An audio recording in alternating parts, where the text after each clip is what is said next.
Salutations, Stokers. That's Stokers, not smokers. Though, I guess you could be both, right? Anyways, this is Automatic for Automatic Games. I appreciate you watching, and tonight we're playing Railway Empire.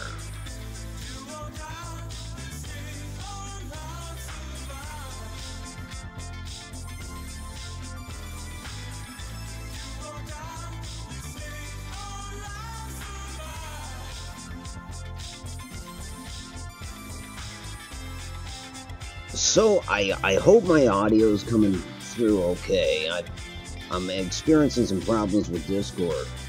Essentially, when I try to use it, and frankly, I've used it every time I've streamed up until this point.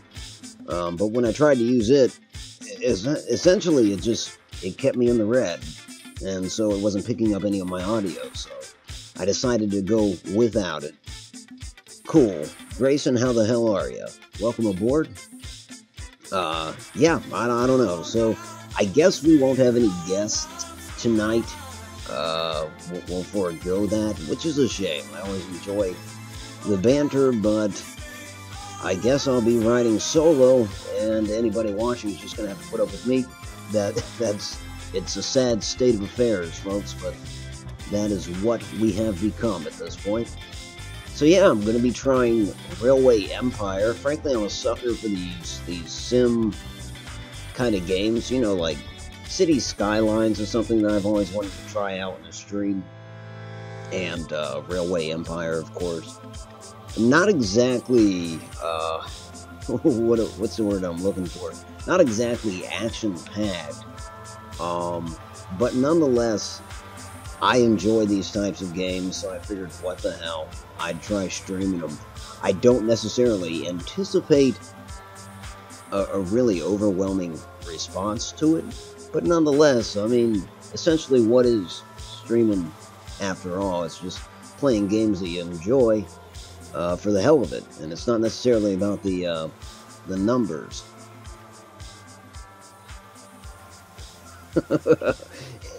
If I have the Lone Wanderer perk, I should be fine. Yeah, that is the wrong game, damn. And that game is more action-packed, I might add.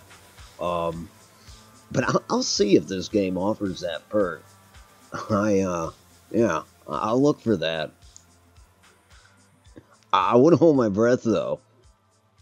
You know, there are trains in Fallout, aren't there? It's a shame they don't get those up and running, but I guess that would take a lot of work. Getting the railroad itself in shape. Anyways, I'm going to go ahead and load up the game. Now, I already have played the first scenario and the second scenario, but I did absolutely horrible at them. So I don't know. I'm thinking I'm going to just start up from the beginning with the first scenario again. Maybe this time I'll do a little better. Probably not. We'll see, anyhow. So from what I can tell, I mean, this is kind of like, oh, it's a Calypso game. Yeah, I guess I already knew that, but Calypso and I have a kind of a checkered history. Don't get me wrong, I enjoy their games. But, that's true. That's true. Not to pull any kind of race card, but I could treat the super mutants kind of like we treated the Chinese, and get them working on the rails. I think that'd pan out. Oh, what is the old, like, folk hero that... What did he like, went against... God, I don't even know. Some guy, probably Big Jim or some name like that, digging a railroad tunnel. I think he died trying to do it, trying to beat some machine. I'm not totally up to speed on my, folklore heroes. Big Jim Slade. No, that wasn't his name. But it's a damn fine name. Never heard of this game. Well, you know, and that's probably true for quite a few Calypso games. No, I don't want to do this. Why did it push me straight into, free mode, where I haven't done anything, but I essentially wanted to start free mode to, to try to understand it better. But yeah, I'm getting out of here because I just want to do the campaign. But Calypso Games, I guess before we start, I do want to say that I don't know if anybody's familiar with Tropico, with that series. And didn't they do Port Royal? I'm not positive about that. That may not be Calypso. And I never played it, but I did play the hell out of Tropico because it was kind of a sim game. But I mean, you could choose like what political like style you want to go with that title. It would start you out in colonial times, and you could come all the way up to modern times, and even somewhat futuristic. And essentially, you were in charge of a Caribbean island, a banana republic. So a great game. But Calypso, I have a couple issues with Calypso. One is always the price point. I mean, I don't want to say that they're stingy, but they're stingy. They don't budge at all. So even some of their less popular games still retail at, $55, $60, like a AAA title, which they aren't always. Although I would say Tropico is a pretty damn good game. Well, Railway Empire is made by the same company, and so again, it's a $60 title. From what I've played, I enjoy it immensely, but to the casual gamer, I would not suggest dropping that kind of money on it. I also wouldn't anticipate them dropping the price for some time to come, because they're not known to do that. Their DLC is usually kind of skimpy, but it's always $10 or more. And it sounds like I'm just bashing Calypso, and I have one more thing to critique them on. With Tropico, for instance, sometimes you would get so involved, and there's a lot of shit going on under the hood. But yeah, you would get such a civilization build up for me to the point where I'd try to load up a game and it would never load again. So yeah, while there's a lot going on under the hood, sometimes there's too much. So having said that, I still enjoy that company. Yeah, TC, I'm not in Discord. It's giving me shit. I can type in Discord, but every time I try to, I started off with some audio tests, and it kept me in the red, essentially saying that I could not, Elgato wasn't picking up my audio, and then I was talking to JPEG. Well, obviously I wasn't talking to JPEG, I was typing to him, and he said, well, forego Discord, and that's something I had never done. So I decided to disconnect from Discord, and suddenly Elgato picked up my audio. So, I don't know, man. I hope it fixes itself, because I do enjoy having guests. But what can one do? I'm going to write Discord up a strongly worded letter, which they'll get, because I can type on Discord. I just can't talk. So, okay, we're going to start with Chapter 1 here. I think I've already bashed the company that makes this game enough. I don't want to give you the wrong impression. I love their games. I think they're highly detailed. There's always a huge learning curve, and I am behind that learning curve. I'm not ahead of it, so I expect to do abysmally, if that's a word. We're going to start with Chapter 1. Like I said, I've played a little bit of this, got through Chapter 1, but I did so horrendous that I think it merits giving it a try again. So here we go. First chapter takes you to the construction sites of the Union Pacific Railroad, which started in 1863. Tracks were built westward to establish the first transcontinental line. While you are conquering the vastness of the Great Plains and the heights of the Rocky Mountains with the tracks, you will learn the basics of the game, and you will fail horribly. Thomas Clark Durant, yep, I recognize that name, the visionary in charge of Union Pacific, will assist you. The reluctant visionary is what they don't tell you, but money-grabbing visionary nonetheless. What? Yeah, think that all Let's looks go. good. I don't think I can Time change is any money. of that. Damn, is that my character? I look like a panty waist.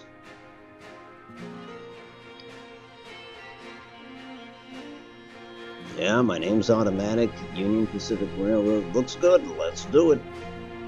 So how is everyone out there before we get started? Sushi Cat Gamer, how the hell are you? Aw, I appreciate that. Japico Death, the savior of the stream? Oh, that's okay. Why would Discord be the only problematic app? Who don't have a clue about how this business Why not works. toss in YouTube as well? Oh, you know what? I did not watch Hell on Wheels. I probably should have. The money grubbing definitely came through. Yeah, I almost want to go watch it. I mean, is it worth a watch? Is it a good show?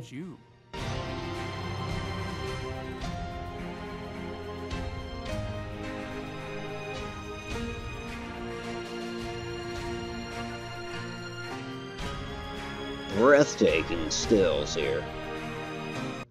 In 1863, on the banks of the Missouri River, the last chapter in the monumental undertaking of the Transcontinental Railroad began.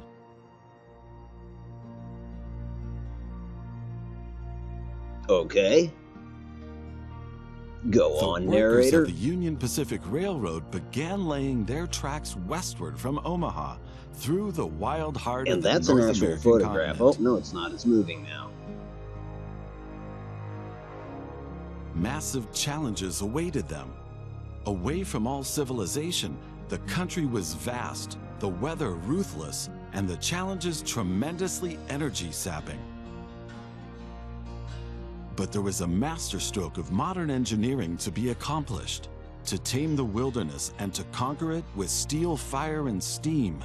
Never before had anything like this been ventured, but the time was ripe. They made 6 seasons, eh? Greetings. My name is Thomas Clark Durand. Exactly, the head of Union Pacific. We will go down in history as the ones who created the Transcontinental Railroad. And that, my friend, is your job as chief engineer. I can't supervise everything here on site right now, as I have to meet with some politicians in Washington. First, you should familiarize yourself with the basic controls. Move the camera in all directions. Okay, so we're gonna There we go, moving the camera. That's okay, Sushi Cat. This game might make it easier to fall asleep. You can also rotate the camera. Give it a try. Very good. Oh yeah, I am rotating the camera. You're right. Thomas C. Durant is to create a rail connection between Omaha and Norfolk to the northwest. Okay, Omaha and Norfolk. For this. You already have a station in Omaha, but you still need to build one in Norfolk. To do this, switch to building construction mode. Okay, so switching to building construction mode. Because we have to build a train station in Norfolk. Omaha, Nebraska, right? Norfolk, yeah. I'm not sure what state Norfolk is in.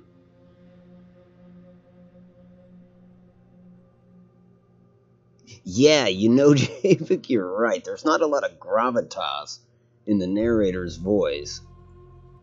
I mean, come on, Calypso. It's supposed to be like a historical deal here. Okay, so small train station, which I'll probably regret. It should probably be a bigger one, but let's have it sort of facing Omaha. This'll work. Close enough, I guess. Now the two stations need to be connected with tracks. To do this, switch to track construction mode. Sort of. I didn't really have it aimed too well at Omaha. Okay, switching to track construction mode. Between the stations in Norfolk and Omaha. To do this, select the two station tracks one after the other. Then pay for your track planning. Easy enough. Okay. Oh, we got some country music playing. Well, I guess it's railroading music. Seems appropriate. Maybe I should talk this way the whole freaking time. Yeah, that's right, Automatic's building him a railroad, and y'all are welcome to come aboard. All aboard. So Now build create route. your first train so that you can set up a rail line between your stations. Okay, so time to purchase a train. Initially, your train only exists on paper. It's not much use to you without a locomotive. A locomotive. This guy can't even... God, I wonder where Calypso Studios is based. No offense to those overseas, but... I mean, they couldn't have outsourced the voice acting. The narrator sounded like he was from Ohio. Let's see. Okay, so new train, but that's only on paper, and then we hit rail line. Start in Norfolk. I guess this is backwards. I should have started in Omaha. And this is what it can ship. Apparently Norfolk makes alcohol, beer, but you can also ship mail and passengers, and you can set whether you want it to prioritize any of those.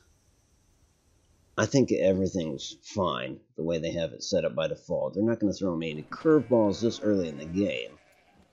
At least that's the hope. And I'm not, I may recognize Duran's name, and frankly, I'm kind of a dork. I can tell you a few names associated with railroads, but in terms of being passionate about history, the railroads aren't necessarily my forte. Having said that, the things that I have focused on,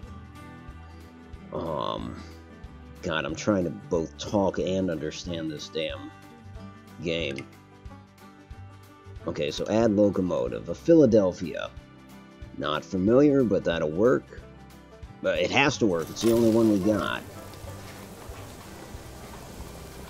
Okay, I think we're good. And you can hire personnel, but it doesn't let you do it in this first scenario. So, obviously, we're going to forego that. We can add a dining car, refrigerator car. We cannot add a caboose yet because we haven't developed the caboose. And a mail car. You would think that almost any car would suffice for mail, but maybe it's all locked up. The train will automatically take it.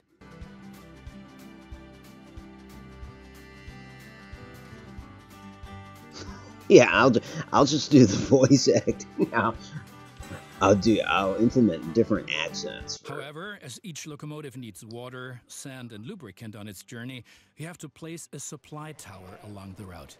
Okay, so, one kind of novel thing about this game, and it's true for Tropico too, is I can zoom in on this train. Like, seriously, zoom in on it.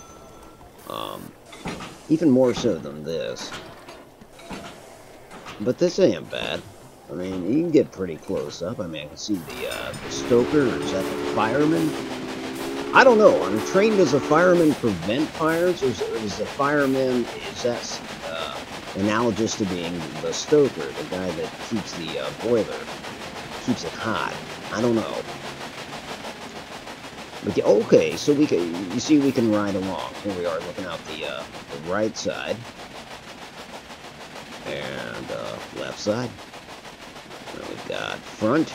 Oh damn, he's actually crawled out there onto the cowcatcher. Then we can look back at the cars as well. And as I'm doing this, I'm wasting time. But I don't think it's really going to set us back. Time moves rather slowly, and I could speed up time, but frankly, oh, you can blow the whistle too. It's okay. That's cool. Done playing with that. What's he want me to do now? Yes, you need a water station. Water, sand, and lubricant. There's a lot of things you can do with water, sand, and lubricants. Costs $30,000 for a tower like this? That can't be right. Very good. And apparently they want me to put it right there. But that you can works. do even more. Each city needs goods from the surrounding area. For example, every city needs corn. I don't know. There is a corn farm near Omaha. If we're going to see any of the the city engines. in the conventional way, but we want to change that. Oh yeah, I do know. There are.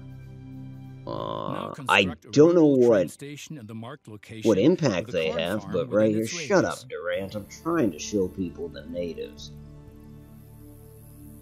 So here we go. Got kind of a native village here. Kind of. It absolutely is one.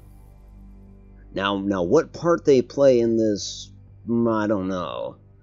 I mean, historically, they did play, obviously a big part.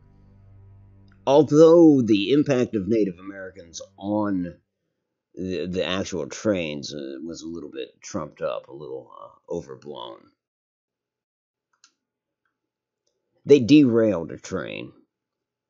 And literally, I think that's it. It was Cheyenne warriors. They derailed a train, I think in 1866. And they scalped a guy, and he lived. And that was kind of a big deal, right? I mean, they killed the rest of the crew.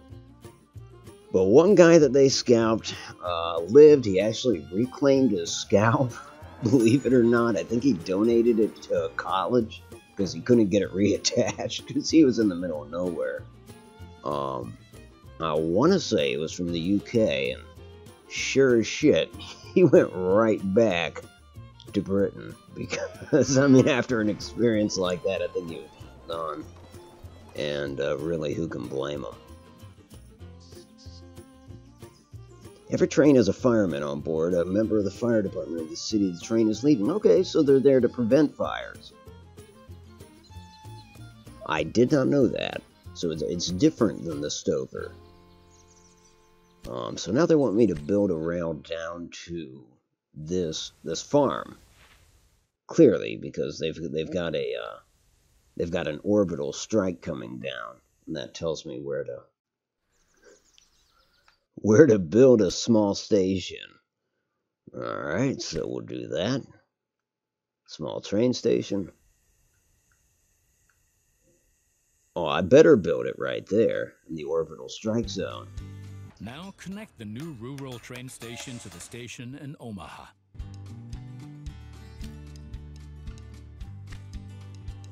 But yeah, what was I saying?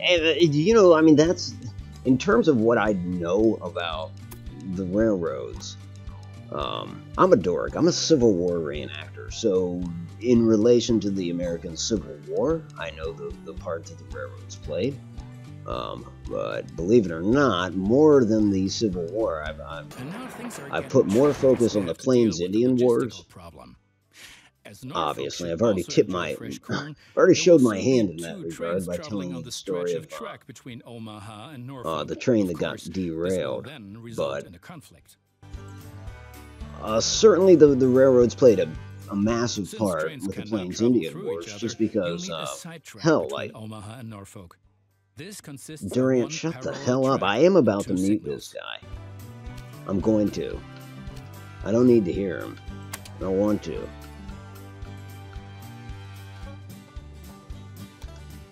I mean, I can read. Sorta. Yeah, apparently he gets scouted. Everybody else died. The British dude survived. So now we want to build a locomotive going there. What do they want me to do here? A sidetrack. I know what a sidetrack is. Can do. So a sidetrack is essentially, I mean, you know, if you're on the freeway and you see railroad tracks on the side of the freeway, they're not usually doubled up. And that's because they're side tracks. Side tracks are essentially the tracks where a train pulls off to allow another train to pass. I don't want to watch your movie. Sorry, folks. Trying to figure this out, but... No, I don't want to remove the track point. Or maybe I do. Yeah, I guess I do.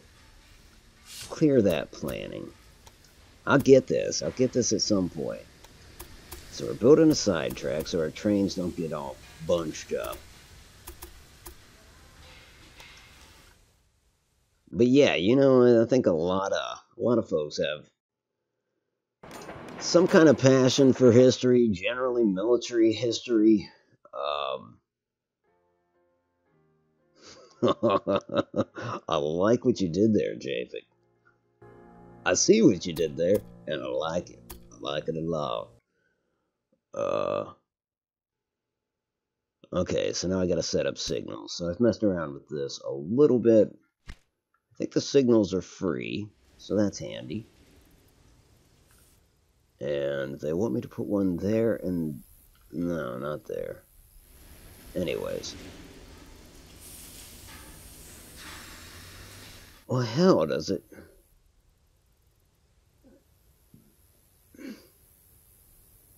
Sorry, I'm just trying to figure out what exactly they want me to do with this sidetrack. I guess just set up a stop signal. Set up a signal in the highlighted area, pointing in the direction of the switch. Uh-huh. Okay, so I want to do that on both ends, I guess. Trains will then be able to stop there when a single track is in use. Okay, I guess that's... You know what we'll do? We'll make these like one way. So, just like a highway. Yeah. So you can kind of see from the lines there. You know, trains going west are going to want to get on the right track. Trains going east, we're going to have them get on the right track in the opposite direction. You know, just like the flow of normal traffic. So that works. I don't know if that's what they wanted us to do, or if that's going to screw up their stupid-ass tutorial. Okay, so I'm done, Durant. Will you just let me move on, or did I have to do it according to your specs? Shit, I'm thinking... Okay, we'll remove the signal since they're free, and we'll put it in the orbital strike zone.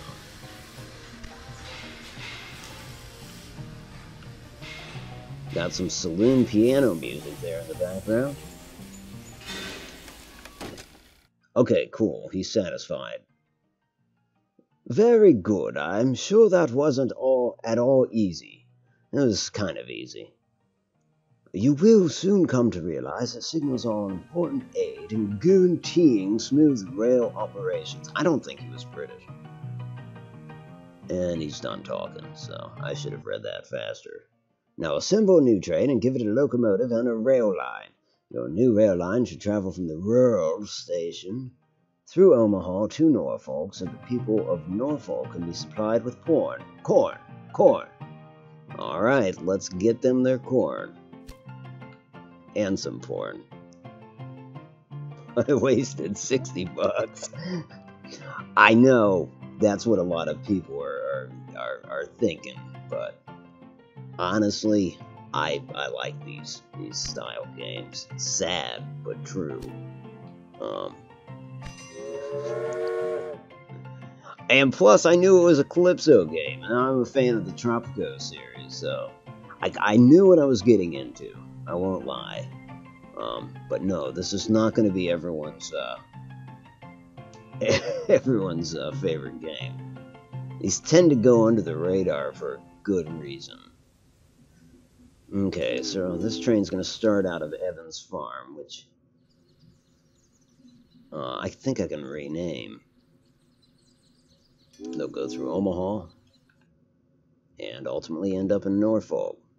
And they'll turn their asses around and go back. Save and exit, add a locomotive, that's going to be the Philly. And we'll ride along with it while I bullshit. Center the train. Let's hop aboard. He's an American. Yes, yeah. Oh, I see. Okay, yeah. You're being quite literal.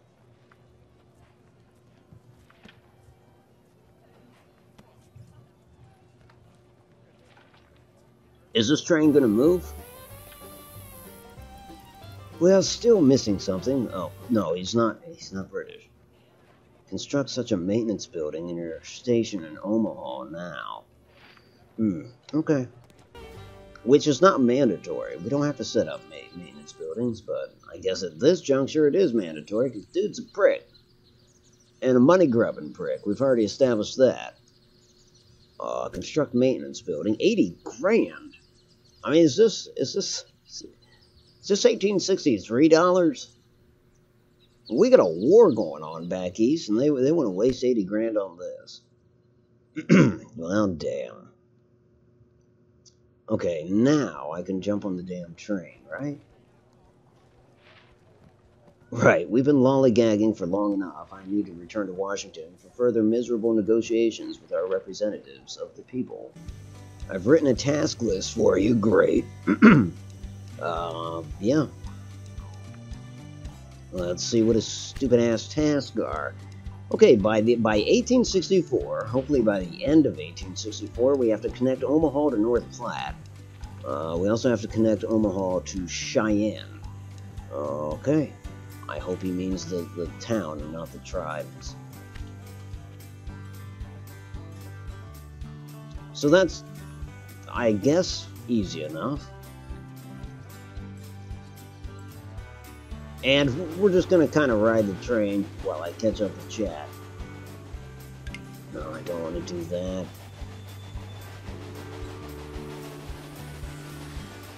Center train, right along. Here we go.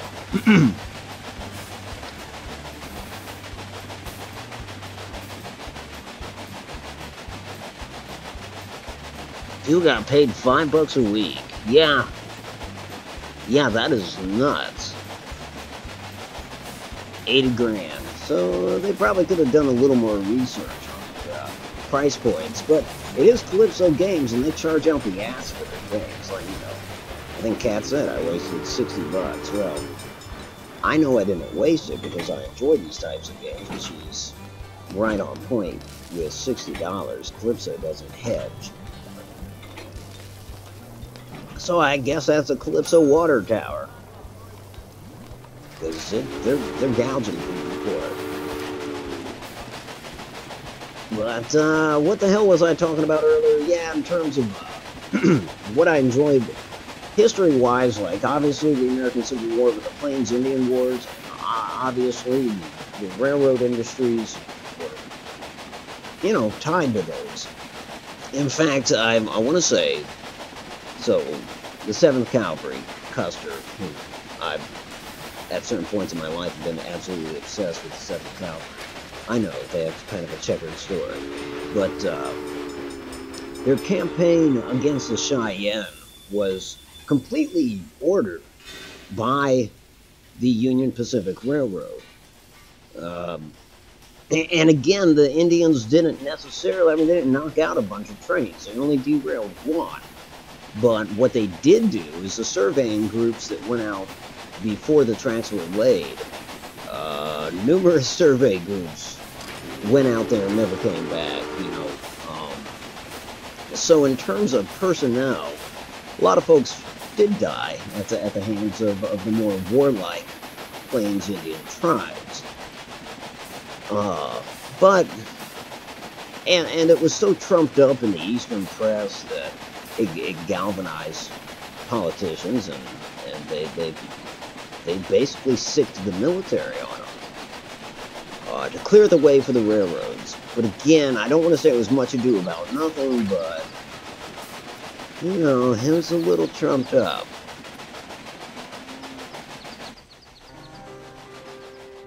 Oh, people were scared. What can I say?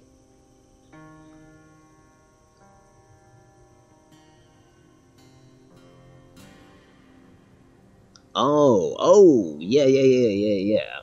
Sea of Thieves being 60. Unrest in New York. Yeah, there was some serious unrest. The riots. You can pause and read that. I'm not going to read it. Man forgets trousers. That's a big story of the day.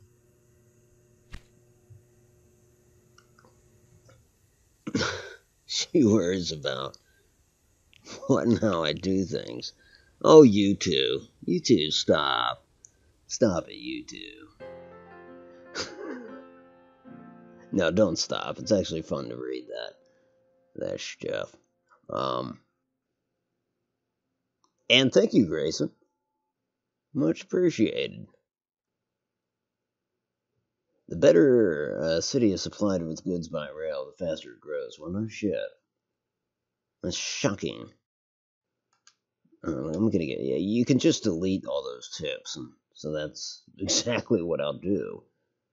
So we've got to do one of these things by 1864, right? We gotta find North Platte. There it is. Oh, you get a $350,000 bonus for hooking up the line to North Platte. Done. Done, done, done.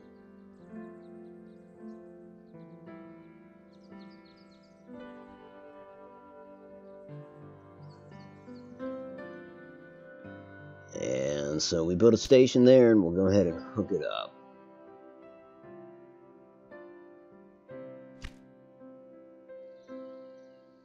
I think with Sea of Thieves, it was, we've talked about how hopefully it will be a $60 game through free updates. I'm still using the Game Pass. Once I'm done with that, I don't know what I'll do about Sea of Thieves. I really do hope that they make some serious improvements to it by that time. I really got to start making these stations, the little section of rail they give you with the stations, I need to start angling it toward my destination, because, essentially, right, you want a straight railroad. You don't want too many curves, because your engines slow down substantially making those turns. Of course, that doesn't matter, because I'm taking my sweet-ass time. But yeah, we're going to have a hell of a curve here. Alright, so done and done.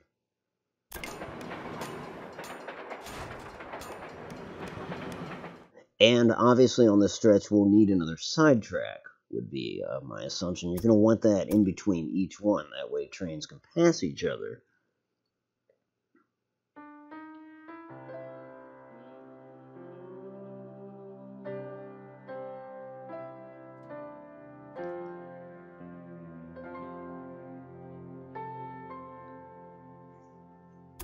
Yeah, JPEG,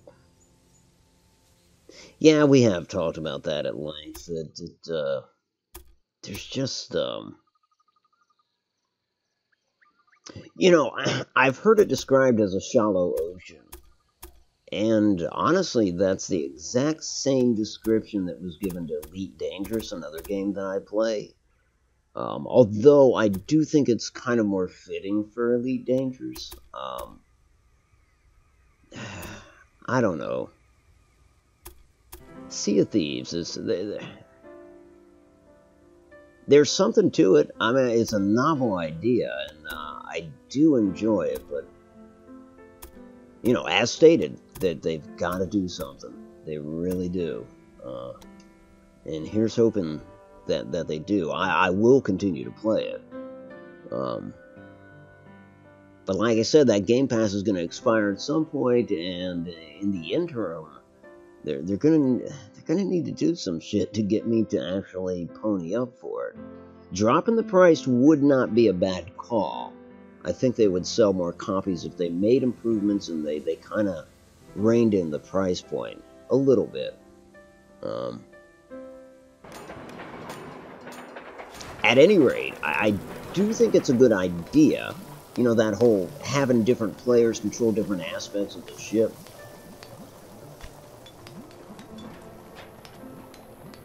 I definitely enjoyed that.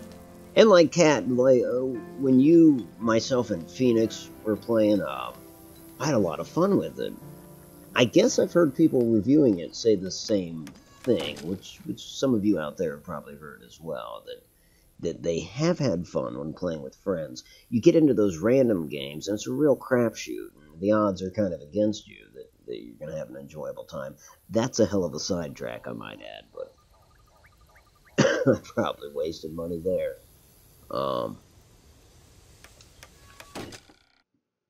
Oh well, I think it'll be effective to have a sidetrack that runs virtually the length of it's just maybe I should watch my money a little more this early in the game. So I need to put a water tower up.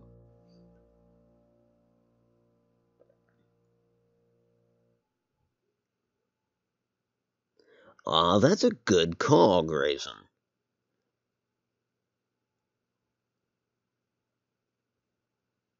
Yeah, Uncle is a train engineer. I believe that because, yeah, that's a very good observation that they would want to put a curve before the city to force the train to slow down. Well, compel them to. I guess no one's forcing them to because you could always get what was that guy's name? Another folk hero, damn it, Casey Jones. That's who it was, Casey Jones. Guy that was coming in at like, I don't know. I'd have to wiki Casey Jones, but I want to say dude was going like 70 some miles, 75 miles per hour or something. And he hit another train because the train was too long to fit on the side track, so part of it was hanging off the side track on the main rail. And good old Casey Jones was behind schedule and decided to give it all she had or whatever, and that didn't work well. And depending on who you ask, if memory serves, he's a folk hero because maybe he saved some people. I don't recall, but I also think that he's also that he's looked at as kind of one of those situations where it's like, yeah, he saved people, but shit, he should not have been going that fast.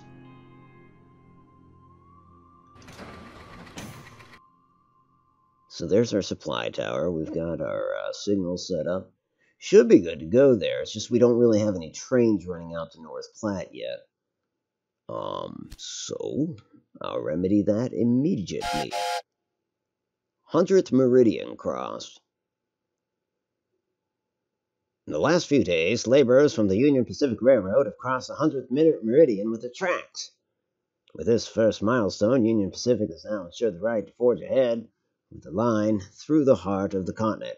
Renowned politicians and representatives of the railroad celebrated this achievement with a festive excursion to the scene of the event, rife with alcohol and prostitutes and medicine. But medicine of the day is essentially just cocaine. A little editorializing there.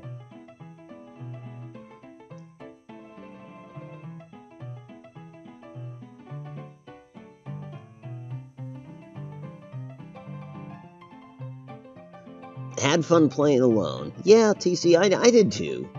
I don't know. Personally, I don't know how long that feeling would last for me. Because I think I played alone.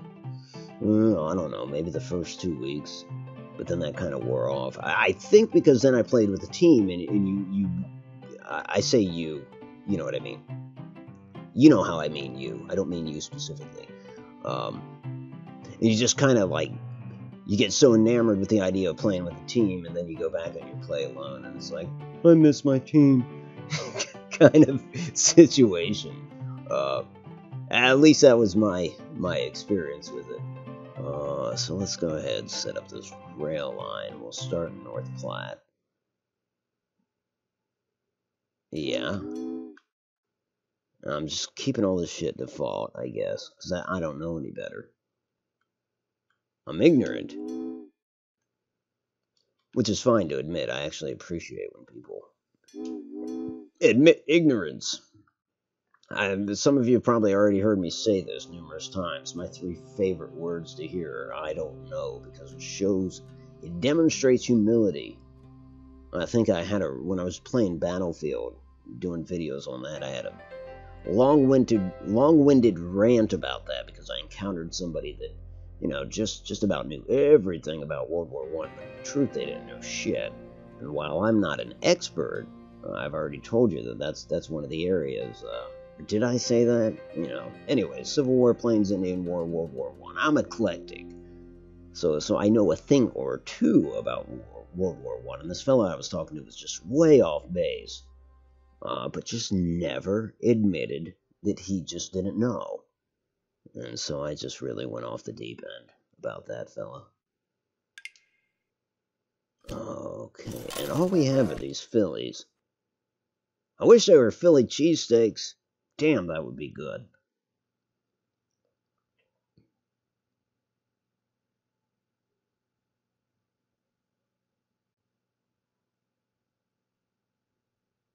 Yes, Coca-Cola. Absolutely right. It was so good in 1900. It's so-so now. I'm not endorsing anything. Hey, Phoenix, how the hell are you? Welcome aboard. Welcome aboard the Otto train.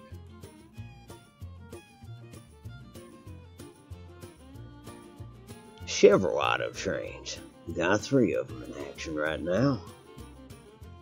Coming out of Omaha, Nebraska to Norfolk, God, I don't know where, to North Platte.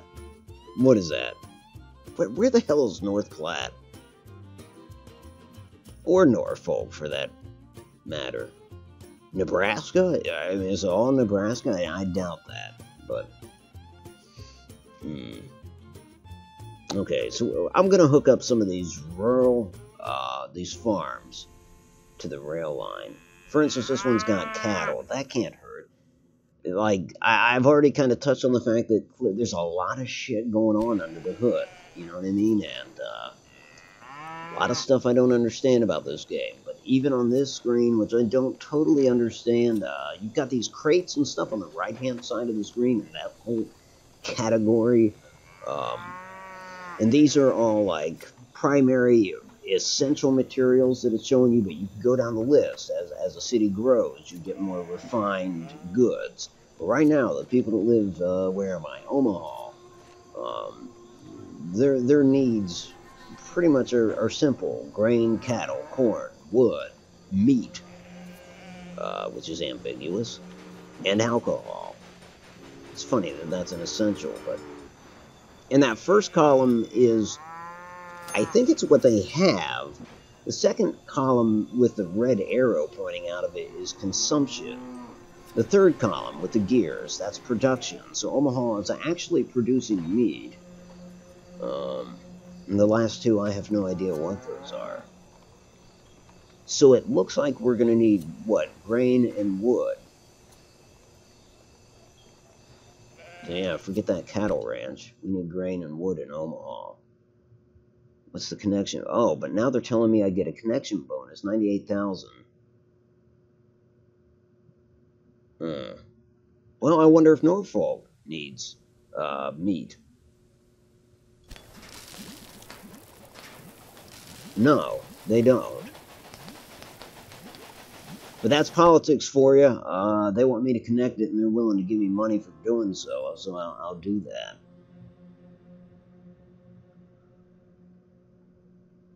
I guess. But then that raises a tricky situation, like, where do I hook that up? And how does that complicate my rail line? Oh well, you know what? I want the money. And if I can, how much will it give me? 98,000. If I can do it for a lot less than 98,000, then so be it. If I can't, then this is all kind of a worthless venture.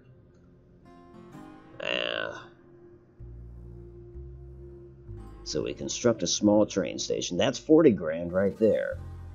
So now we're only talking, what, 53,000 profit if I can hook this up. Obviously, that's not going to be free.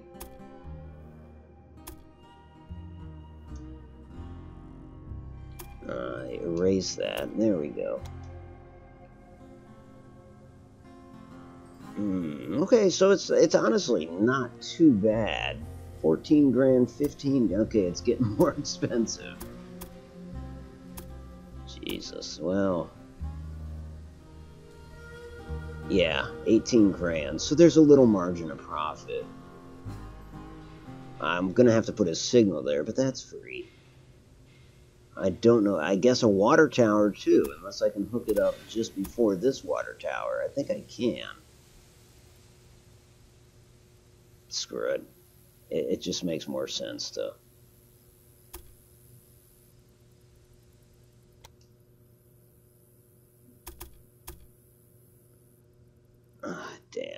Damn.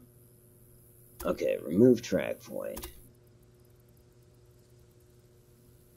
So 18,000 is what that's going to cost me. So, yeah, a little bit of a profit there, about 30 grand. And of course, that's only going in the one direction. So don't I have to split it this way too, and I need to do that. I can't do it here because that's a one-way. Sorry if I lost anybody out there with all my jargon here, but yeah, I need to split it like this, don't I? I absolutely do.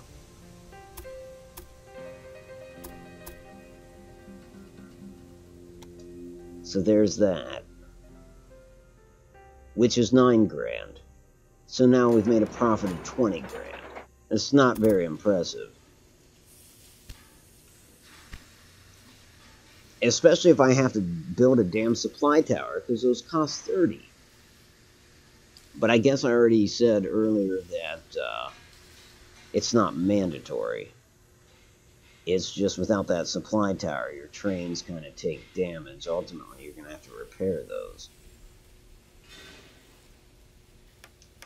Anyways, that seems to make sense, what I'm looking at here, right? I mean, kind of like a freeway kind of situation. Right? That works, doesn't it? Yes, Denise, I love your fingernails. That sounds so creepy.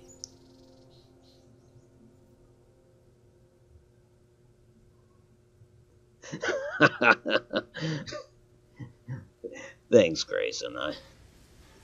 Immersion. That's what I'm going for there. Trying to be as money-grubbing as that Durant fella. So, it's October 31st, 1863. We have to have that shit done by 1864, which means we have to have a rail network connected to Cheyenne. I don't even know where Cheyenne is. So I guess step 1 is locating it. Found it.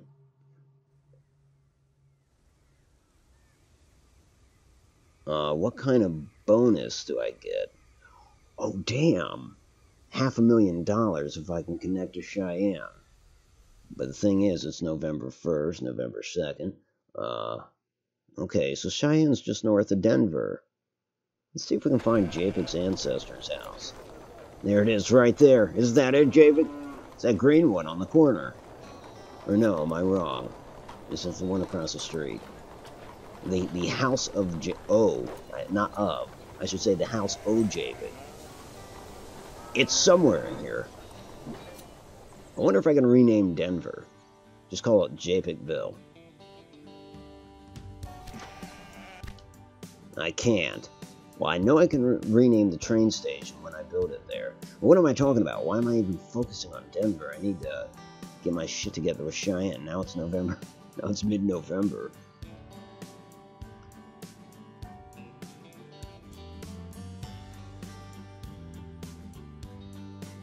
Okay, well...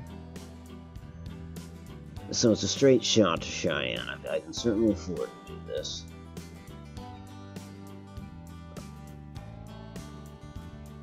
I do have a train running to North Platte. So that's good. Okay, so here we go. We need to build a station in Cheyenne.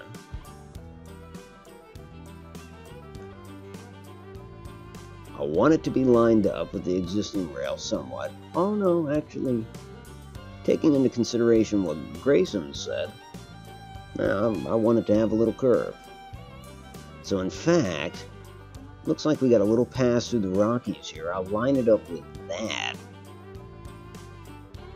Just planning for the future, I guess. And this should give us a hell of a curve when our trains enter Cheyenne. From the east, at any rate.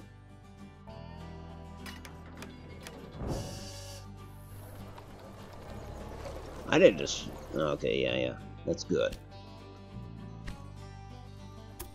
We'll get our track out there. Oh, damn, we're gonna go right over that, what is that? It's not a plateau, is it? Yeah, it is. That is the word for that, plateau.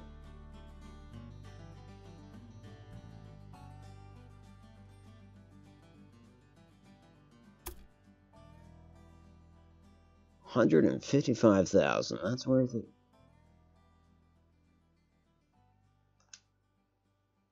Okay, so set track point, go ahead and lay that track.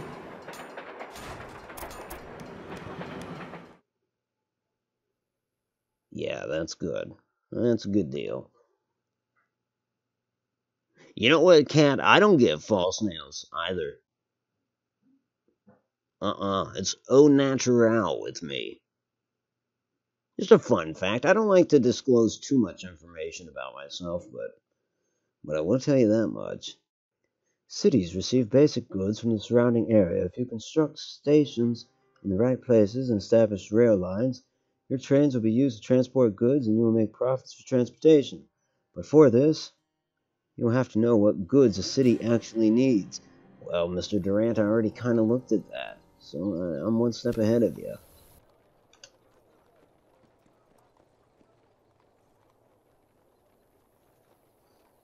Straight up no demand for cattle.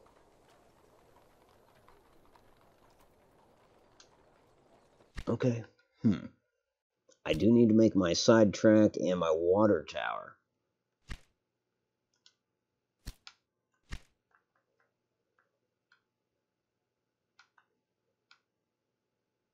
Somewhere abouts in the middle. Methinks that should work.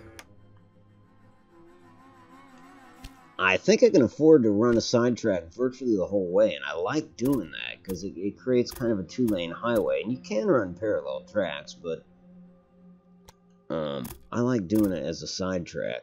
I don't know, and I don't know why.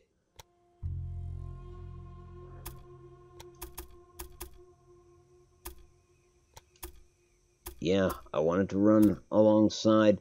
Boy, this business can get expensive, though. I'm already up there to 88 grand.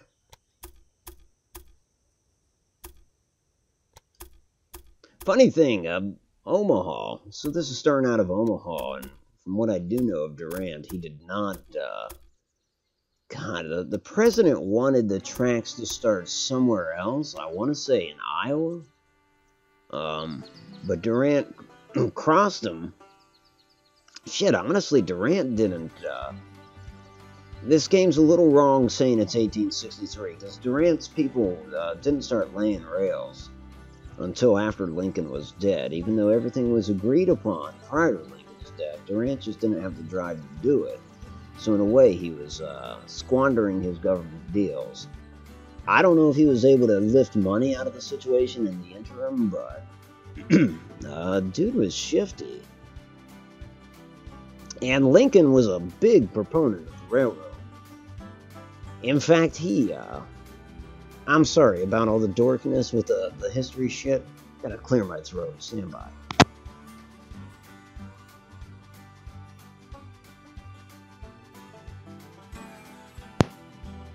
Okay, apologies. But get this. Okay, so, like, I want to say it was the Mississippi, right? So, you had the trains east of the Mississippi and all the infrastructure there. Well, once they got to the Mississippi, you kind of, that became a difficult thing to overcome. Didn't I set down double rails? Didn't I literally just set down double rails? What happened to those?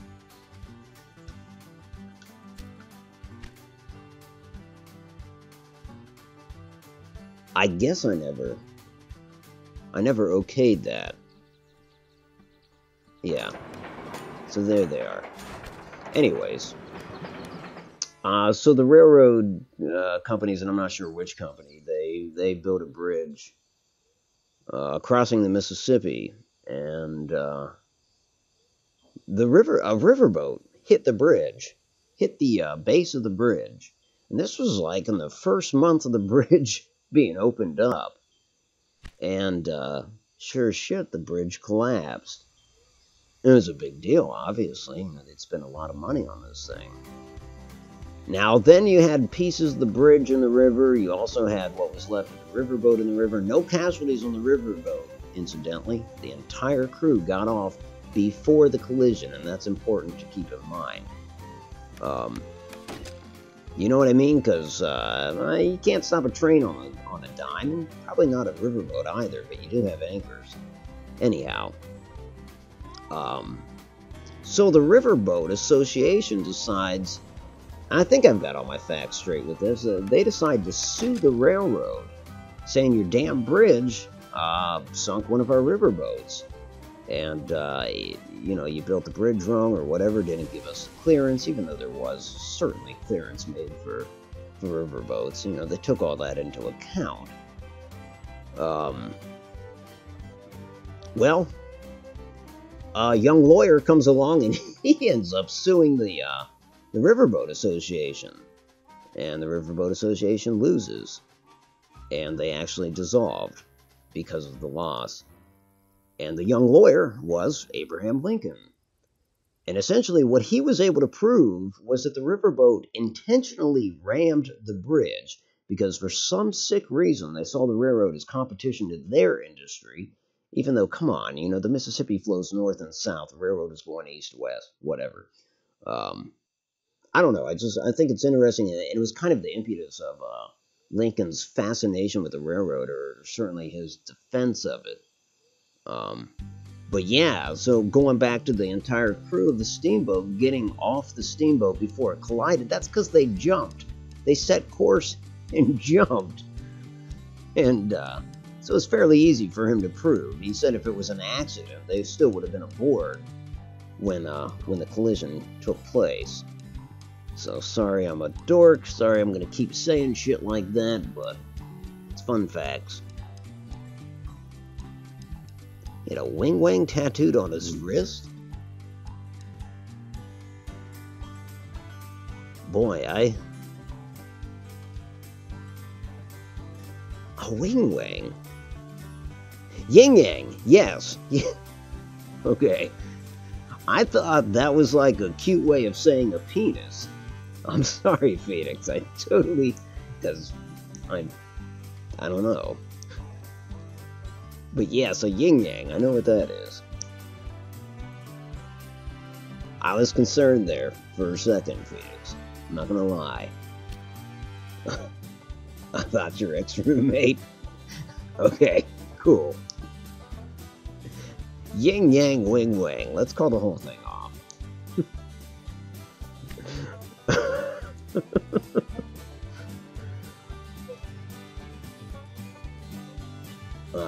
So Cheyenne needs wheat. And we've got that up here. We've got wheat and wood. Okay, sounds good. Well, I will get to that after a quick break. I am going to take a quick break because, frankly, I need to get another drink. You haven't been able to tell. My voice is a little raspy. A little raspier than it normally is. What the hell's the situation here, though? Not there, but with this. Well, why is it giving me the exclamation point? Oh, because that train broke down. And as soon as I look at it, it's fixed. That's how you do it, folks. As soon as they got managers' eyes on them, they're like, oh, now it works. Fantastic. Anyways, let's see. I've got my standby screens custom for this game. I will be back after no messages, after I get a drink and maybe take a hit of a cigarette. Oh, did you? You pre-ordered State of Decay 2. Nice, nice. I'll be able to play on May 18th as well. JPEG tells me that PlayStation is not going to be participating in that game. I don't, that could be Microsoft's fault, actually. I don't know if it's Sony. Could just be that Microsoft's just not allowing it on a competitor's system. But that's a shame, because yeah, I want to get as many of us in there as possible. I think you can only have 4 at a time, much like Sea of Thieves. But who knows? I mean, you get enough of us, we could have those 4 change depending on who's available or whatever.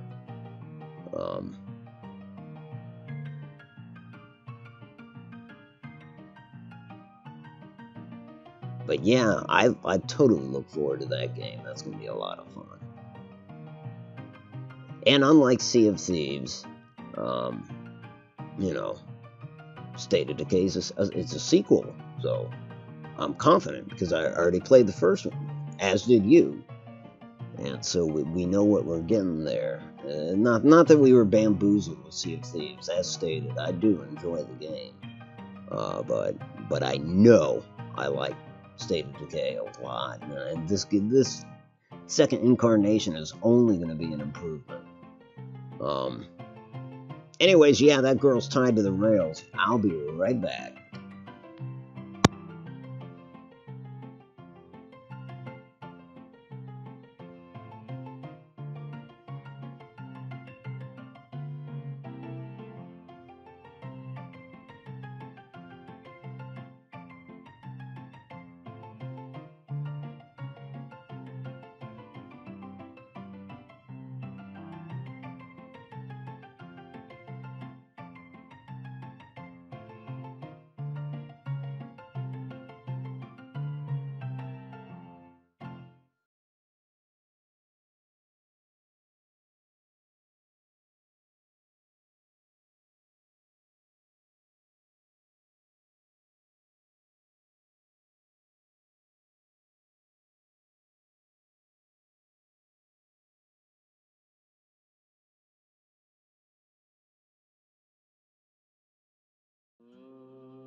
And I'm back, and you know, that chick, she's not really tied down too tight.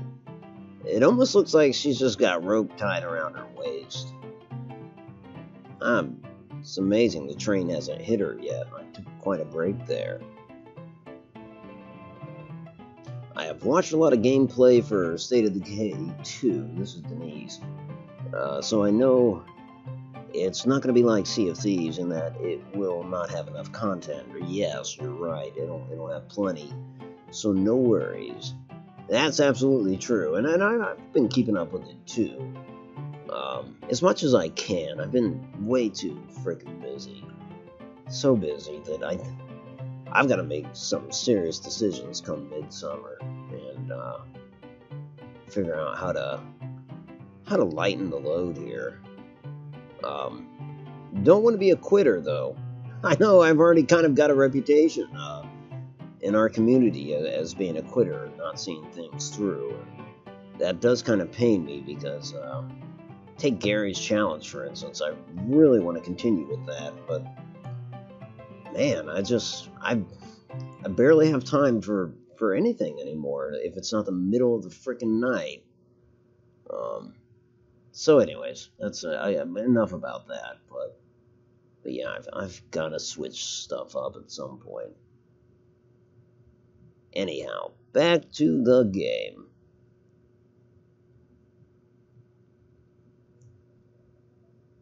Yeah, that is true. It's so easy to find out. I mean, in theory, I'm not saying I'm a yes man either, but it's just so easy to be like, yeah, I can do that. Yeah, that sounds like a good idea. And then next thing you know, you're swamped. And I better stop though, for fear of turning this into a bitching session on my behalf, on my part. So, but yeah, I gotta get a more free schedule.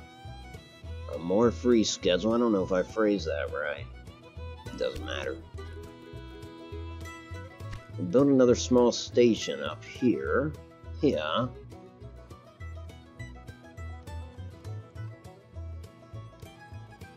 Yeah, I didn't play Destiny 2, but you know, I think that's because I heard all the criticisms of it, and I did try to watch people stream it.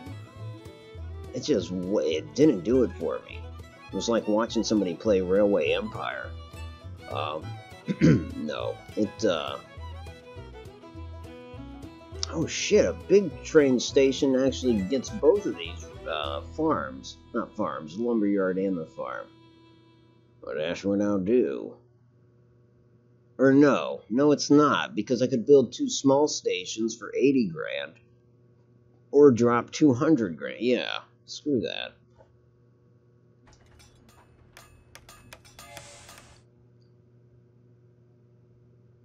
Thank you, Cat. You know, I should have tried out Discord again. See if I can get that damn thing working. After all, it's been an hour. Maybe that's all it needed was a little time.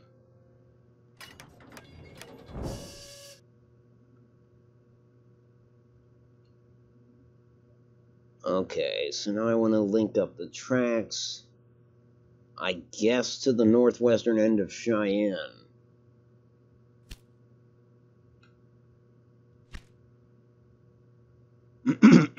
Excuse me. I shouldn't be clearing my throat with a hot mic.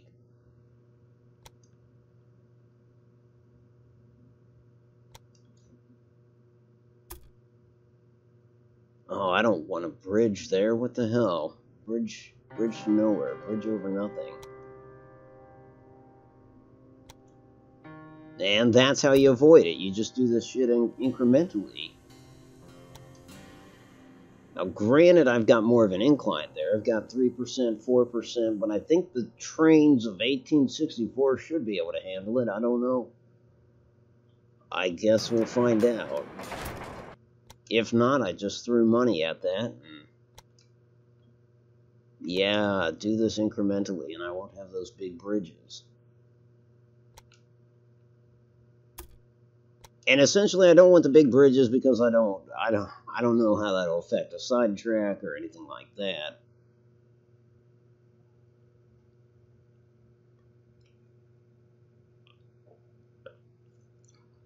Boy, I missed something. if she's not...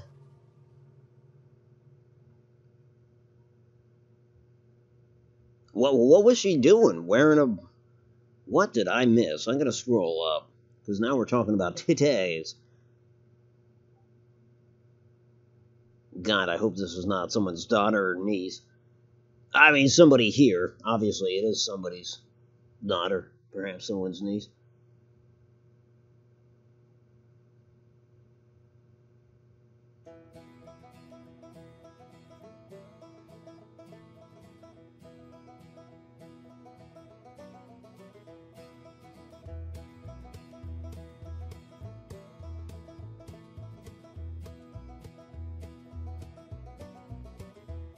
Oh, shit. Yeah, Phoenix, you are way too offensive. No, I've never thought so.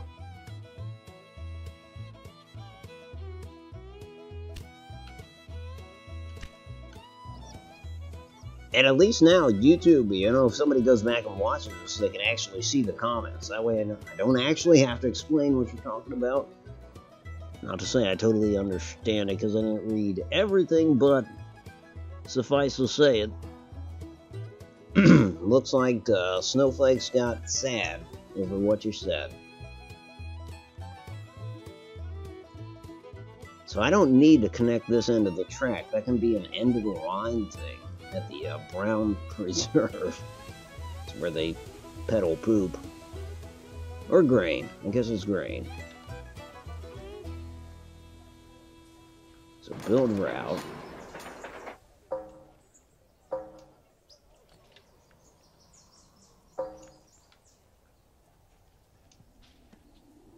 Oh, I can change the name. Let's start naming shit after people. Granted, this is just a station, so let's start with the last comment. That would be Phoenix. This is going to be Phoenix Station. No, it's not. Because I can't name just like a wheat farm station after Denise. It's too trite. We'll just call this one Otto Station. I'll name a bigger one after you folks.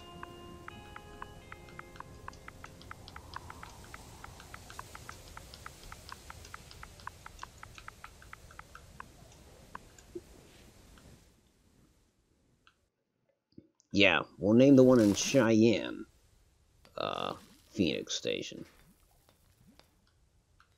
Oh, we should build a maintenance shed there. Yep.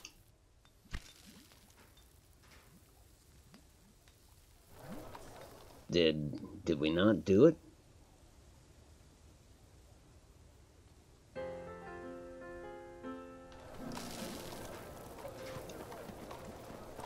Oh, okay. No, we didn't. There it is. I wondered because there had to be a visual component to that. So we're changing the name of that to Phoenix Station.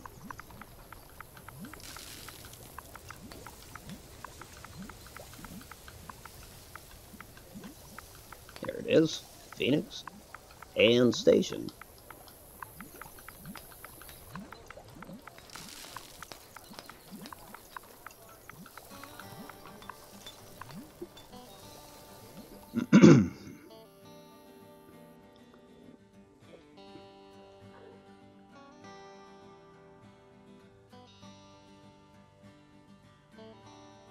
That's a good question, Grayson. I don't know how Billy did it.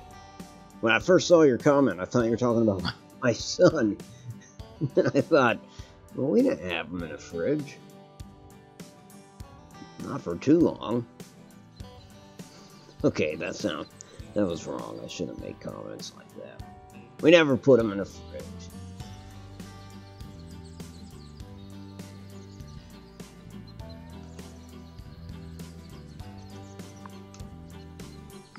So North Platte Station, we'll go with Grayson. I'm just going to make it one word, though. Because, frankly, that's how I say it.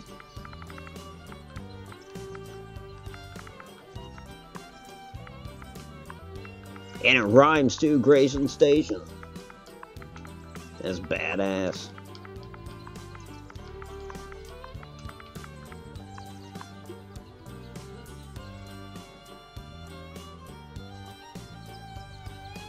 How come it doesn't say it?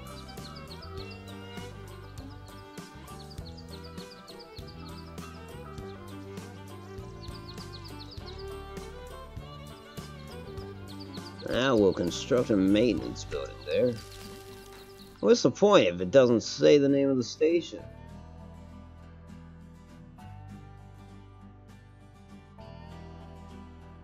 Well, screw that. I might just stop doing that if it doesn't even display the name of it. Oh, maybe it does on the actual sign.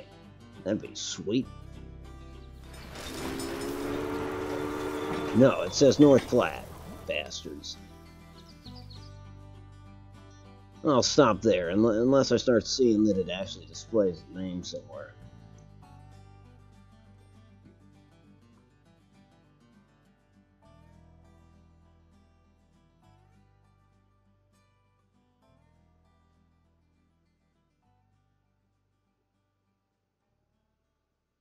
Try to sell Billy to the guy that says ghouls don't eat or drink. Yeah, he'll buy that, and then a few days later he'll be like, shit, I actually do have to feed this kid. Ah, it's okay, Grayson, I don't mind. Don't mind at all. Talk about whatever you please. Okay, I take that back. Don't talk about whatever you please. Because I don't know what pleases you. And now we're just heading down the road I'd rather not travel. Within reason, I guess I should say, right?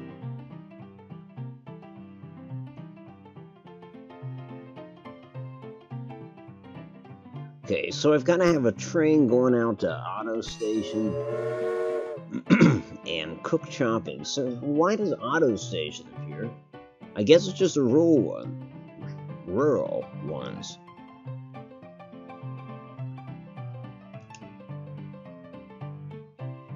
So I don't know if this will work, but we're gonna have a train basically come out of Otto Station and hopefully stop by Cook Chopping, which I'm gonna rename.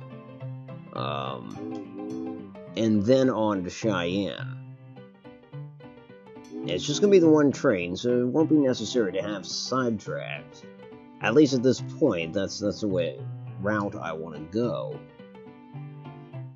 But I suppose my question is, I wonder if it'll leave Otto Station full of grain and not be able to pick up any wood, or if it'll kind of do a half and half deal, which would be preferable. I wanted to collect both. I guess we'll find out right now. We'll take a ride on that train.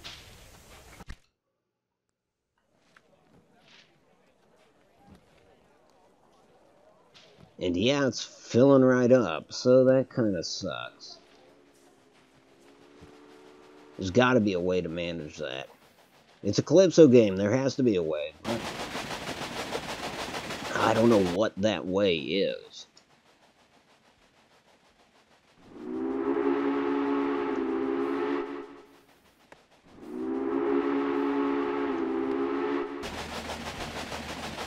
I can think of a lot of use for brass.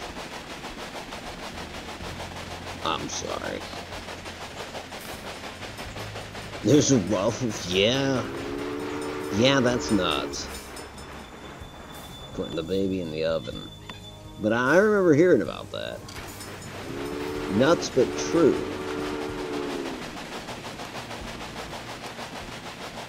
Did we still just have grain? I see that we did stop.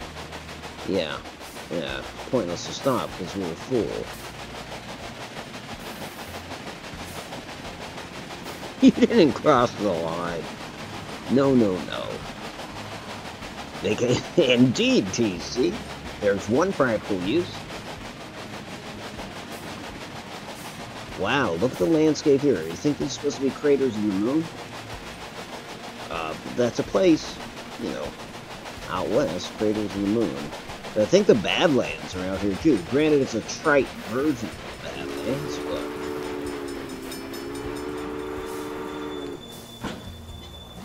So this is Cheyenne, yeah? Cheyenne's got a 5-story building already. I guess the railroad is helping this place out. That's cool. What's not cool is that apparently we're just getting goods from Otto Station. We'll rename Cook Chopping. Oh, so it's 1864. Hold on. Okay, we have connected Omaha to North Platte. We've connected Omaha to Cheyenne. And we've got optional tasks. Deliver 16 loads of cattle to Denver. Denver's not even on our line. Damn. 16 loads of meat to Cheyenne. Well, that's doable. Connect 150,000 people to your rail network. I think that will just happen naturally. So it's not like we'll have to do anything other than continue to grow our network. Then reach a population of 30,000 in Cheyenne. I'm gonna have to look at how to do that, but we're 22,000 in climbing, so I think that's more than possible. We do it by 1867, we're good. Connect Omaha to Rock Springs. I gotta figure out where Rock Springs is. And transport 100 passengers from Cheyenne to Rock Springs without stopping. That's a tricky one, because thus far we've only specialized in freight. So they actually want us to get a passenger train up and running. Okay. The first one that will come up is that 16 loads of cattle to Denver in 66. So I guess I gotta figure out how to hook Denver up to our line. We certainly can afford it.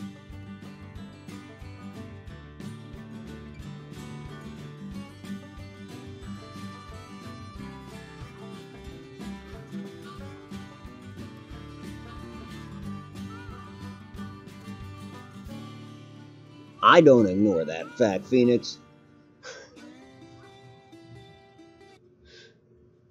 I like where this conversation's going. You know, off topic can be hit or miss, but this time it's a direct hit. I'll take it. Research department. Yes, that's what we need. New locomotives, new innovations. So let's have a look at that. I don't know if we lost Cat. We did lose a viewer. It may have been Cat. After all, she said she was kind of, she was set to go to sleep and watching the stream, so she could have easily dozed off. Then again, if she was engaged in a conversation, maybe not. Then again, she might still be here. She might say just that in the chat. And she does. And she did. So we get these innovation points per month. 40 per month. We've got 200. So some shit we cannot afford. We could afford this locomotive. The number 51 Dragon. I don't know what the 080 is. Let's see. The Philadelphia is a 060. Not sure what that stands for, but... anyways, the Dragon's a little bit faster. It's got a lot more traction. And it is also a freight locomotive, or specializes in freight. Rensselaer, whatever, that's 440. I wonder if the 44s, I wonder if those numbers have to do with the composition of the wheels. Kind of think it does. And it's an express train, so that's what we're going to want to use for that passenger line. At any rate, rather than unlock a new locomotive, especially if it's only 1 mile per hour faster, It just doesn't interest me. This, however, increases the number of passengers in every city where your company has a station by 8%.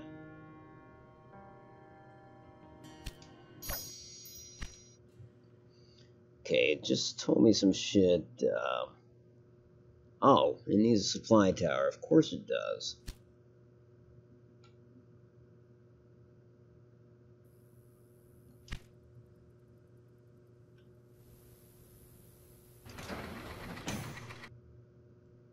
And that's probably a breakdown that was just experienced. No, no, it's just slowed down due to missing equipment. It needs the lubricants and the sand and whatever else. Water, of course. Jerk water. That's a thing. There were jerk water towns. I don't know if anybody's ever heard of that. I don't think I've heard of it because of Plains Indian Wars and stuff. Jerk water towns. So, like, you've got these, with the supply things, obviously those hold water. I'm telling you shit you already know. But you may not know what a jerk water town is. Maybe you've never heard that phrase. Because I don't think it's in regular parlance anymore. But what a jerkwater town was basically a town that would crop up around one of those water towers.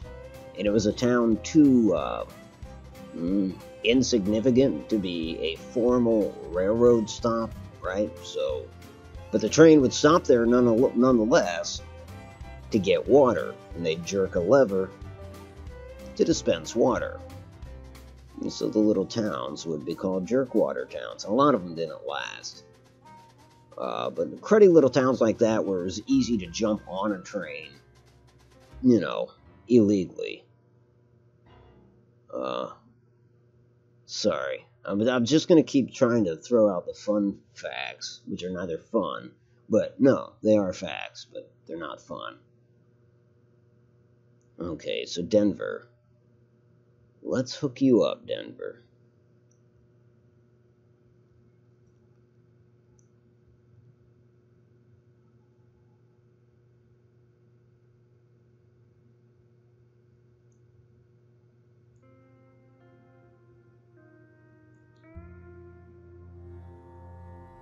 Sorry, anytime it looks like I'm puttering out, I'm reading the chat.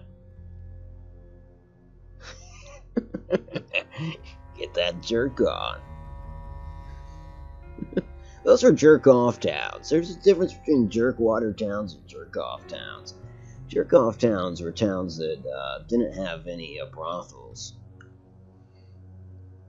Sad little towns.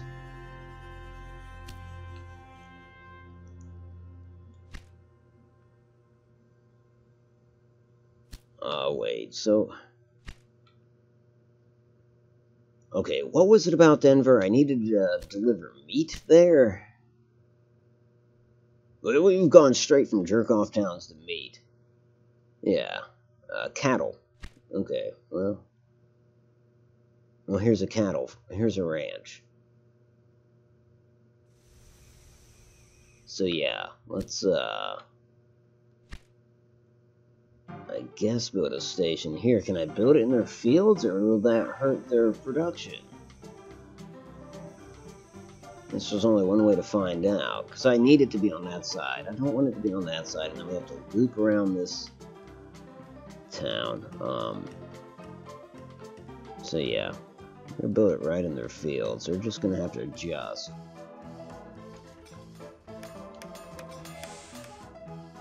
And straight on into Denver, we'll build another station. This one kind of at an angle because we wanted to, I think we wanted to link up to Cheyenne. So even if that's not part of the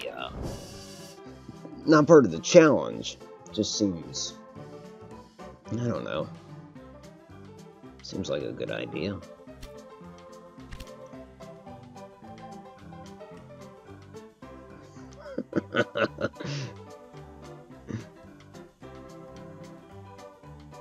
Did the rancher look happy?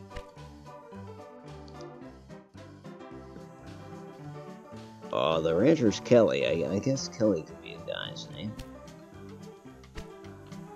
He's about to be happy because he's going to have himself a railroad. No more having to drive that cattle. We'll drive it for him. I feel like it's a dumb idea to pass up this preserve and turn it into Jerkwater Town. I feel like I should put a station there. Even if we don't need it yet. It just, makes sense, I guess. For the future, we might need it. God, that's gonna be kind of wonky. Oh well. Continue existing planning. Well, where was I doing planning? I really don't want to. I want to...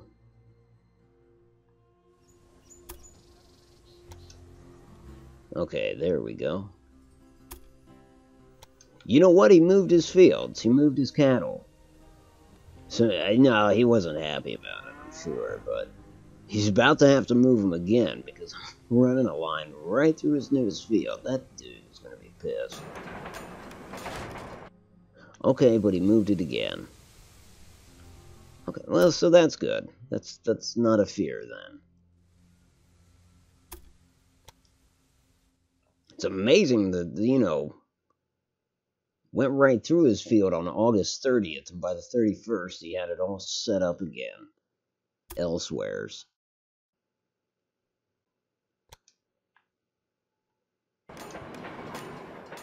What's strange is I don't think I need to hook this up to our main line. I want to ultimately, but I don't think I need to yet.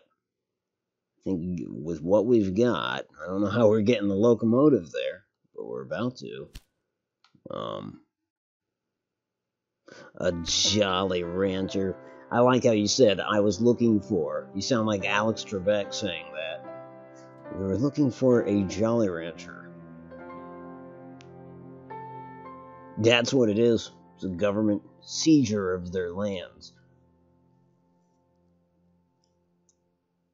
And all this during the Civil War. You know, okay, more fun facts. Shelby Foote. So that's he's deceased now, but a historian.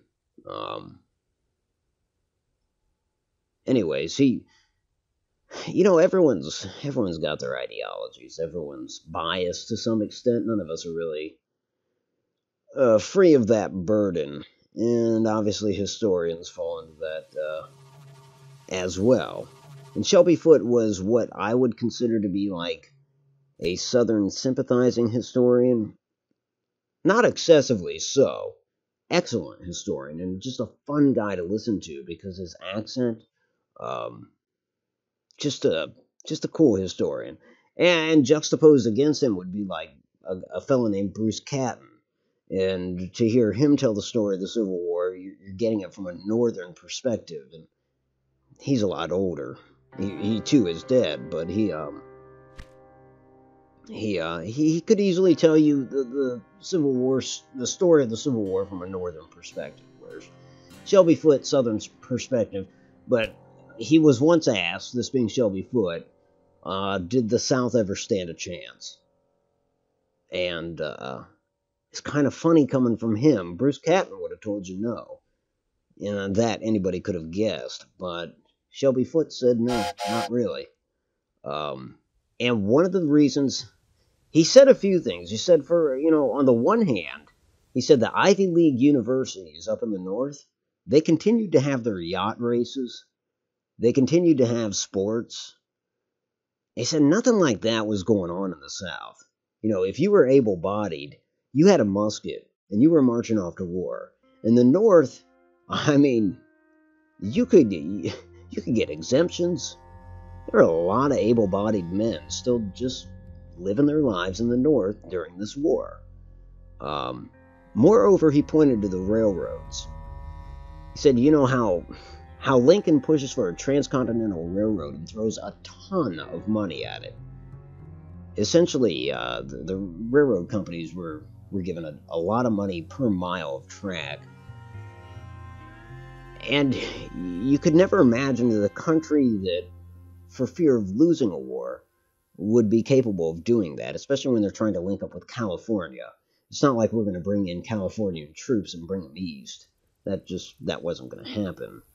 So essentially, I don't want to say it was a pet project, but it's just kind of amazing that the federal government was able to focus on all these areas, while obviously the Confederate government had to solely focus on the war.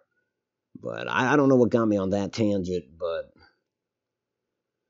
you know, if you ever hear somebody, a Southern sympathizer, talking about how close the Confederates came to winning the war, I'm sorry, but you know, I guess we have it on good authority that that's just not the case. Granted, there were high water marks for them, and they did threaten the capital twice, but even if they had seized Washington, I just don't think it was in the cards. Oh, shit. Locomotive, yeah. South was too lazy. I don't know if I can get behind that for fear of my own life, but...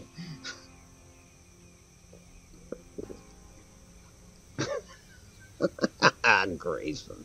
That's hilarious.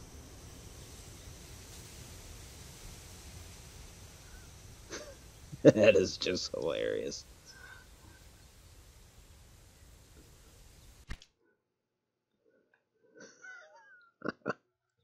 Okay, so that should get us started on the meat bound for Cheyenne. Well, no, I have to actually do the line.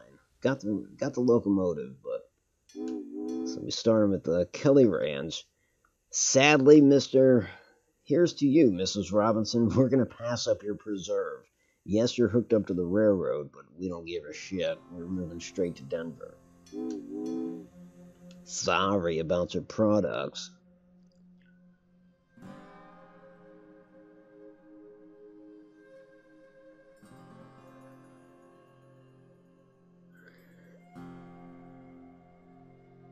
But yeah, I know you're joking, TC, but certainly I wouldn't say that the South was lazy. I know you probably wouldn't in sincerity say that either, but those were some hardy MFers. I mean, just to think of how ragged they were, marching barefoot. You know, with the reenacting gig. Dorky, I know, but it's always funny if somebody wants to get into it for cheap, on the cheap, which is a joke in itself. You don't get into it on the cheap. But we always suggest that you go Confederate, because you barely have to buy a uniform. Your most costly expenditure is obviously going to be your rifle, which is going to be the Enfield rifle, which is a superior rifle, but not, it wasn't standardized. Some of those Confederates, I mean, shit. God, what was that battle? Of course, now that I try to think of it, I can't.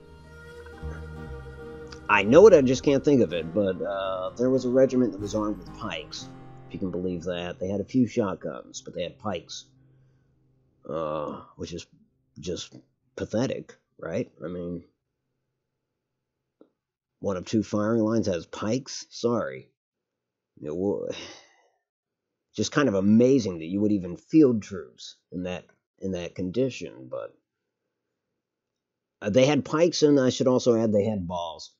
Because if you were gonna go up against the Federal Army with pikes, I think you got some cojones.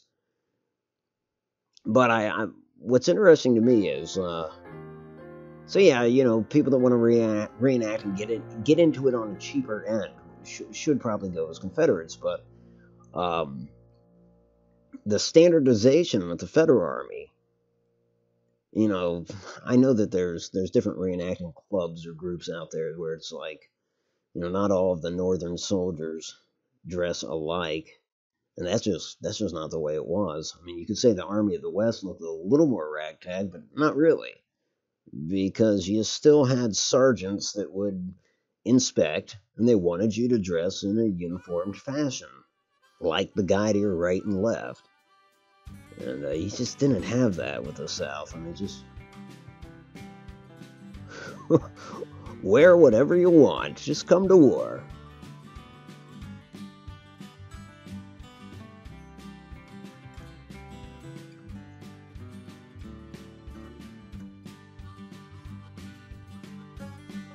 I think we're good. I know that I have to link up Cheyenne with Rock Springs.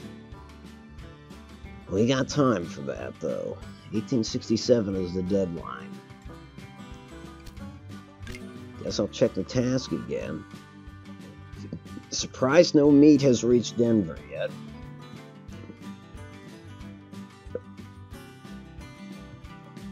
In fact, we're gonna have to ride that train, see what the hell's going on with it. Well, we got an exclamation point. Well, it's a random breakdown. Sure. Well, when are you gonna get moving again?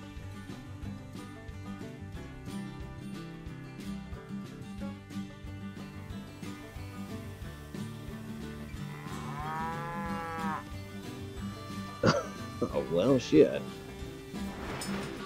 Okay, there we go.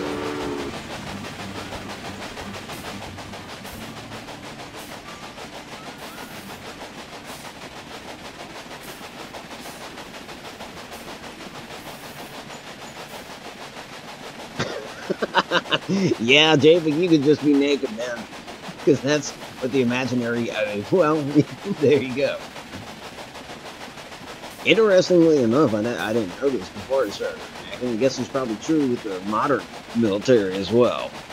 I don't know, I didn't serve. I'm an Army brat, that is to say the son of somebody that served.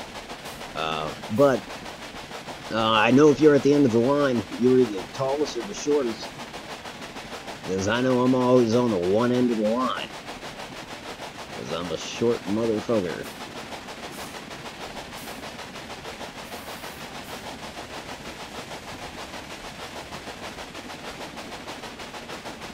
But I just think it's kind of funny, you know, like, I don't know, you think of those armies as so antiquated, I hate to say that, but you think it's true, that it would have been hard for me to imagine, without knowing any better, that in the Federal Army, you know, that there would be a sergeant that would come along and say, you're out of uniform. Like, this doesn't match up, you need to do this, you need to fix that. And then, in the Confederate Army, someone of equal rank would see you and be like, hell, I don't care. You look fine to me, son. Just get your pike and get on up there.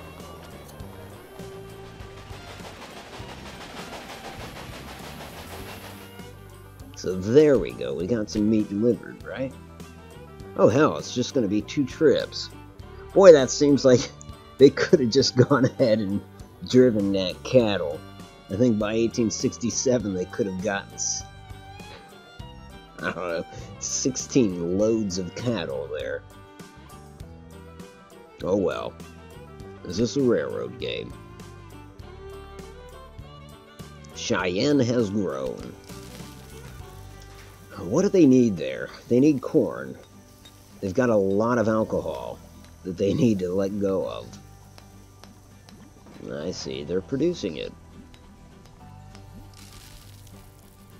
Oh, they could use some meat. But corn, that's especially what they need, which is... Oh, well, that's because I'm supplying them with grain and wood, not corn. Now, another interesting aspect of this game that I've discovered, I know if you guys are all enamored with this game thus far. Right now, you're just getting on Amazon. I'm like, how do I get Railway Empire? But, no, I digress. You can buy out these businesses. So, like, I could purchase Cook Shopping for $86,000. Same deal with these cities. Like, you can open up industries here. You don't necessarily have to purchase these industries, but obviously it's beneficial if the industry is successful, if you do purchase them. And what's more, you could get into, where is it? The stock market. Now, the stocks are kind of real generalize food, raw materials, consumer goods, industrial goods. But like, I could buy 10 shares for 16,000 or whatever. You can take out loans from the banks that have interest rates. You have so much time to pay them back. Obviously, the sooner you pay them back, the better. That screen's not there. There's another screen, like you'll have competitors. You can buy stock in their business. Obviously, if you buy 100% of their stocks, you can merge with them, which isn't really a merge. It's a hostile takeover. I think there's something to be said for if you get 51% of their stocks, right? Because doesn't that make you primary shareholder? But so there's lots of ways you can make money or lose money aside from strictly the railroads. I don't know how true that would have been, but I can't imagine it wouldn't be true. I can't imagine that what did they call them? The robber barons didn't get tied up in second-hand industries. Not second-hand, you know what I mean. Offshoot, whatever. In essence, buying ranches or whatever. I mean, they were grafting money from the railroads, so they had plenty to play with. Why not funnel that money into other industries? And for instance, I was kind of reading forums about this game, like, sometimes, say a ranch will contact the railroad, or say this wheat farm decides to contact the railroad, which they will do, and they will offer to sell to you, or they will start a bidding war if they feel like that the ranch or farm is lucrative. But they may come to you and say, we want you to buy us out. They want out of the business or whatever. And if you tie them to a railroad, they're less likely to do that, obviously, because they've got a good thing going. And I've seen where somebody has wanted to purchase, take for instance this grain farm. Let's say it's connected to the railroad, and somebody wanted to purchase it, but their selling price, they're either refusing to sell or their selling price is through the roof. So then what I've seen suggested that they do is essentially cut ties with them, take them off the railroad, or the rails could go there, but just stop any trains from going there, and essentially start to starve them out, or go to another grain farm and start giving it a direct route into, say, North Platte. Well, this guy he basically starts losing a ton of money, and eventually he'll cave, right? So because you're playing hardball with him. Again, for such a strange, silly little game, there's a lot going on behind the scenes. I guess that's what I like about Calypso games. You are the official queen of TMI? I like it.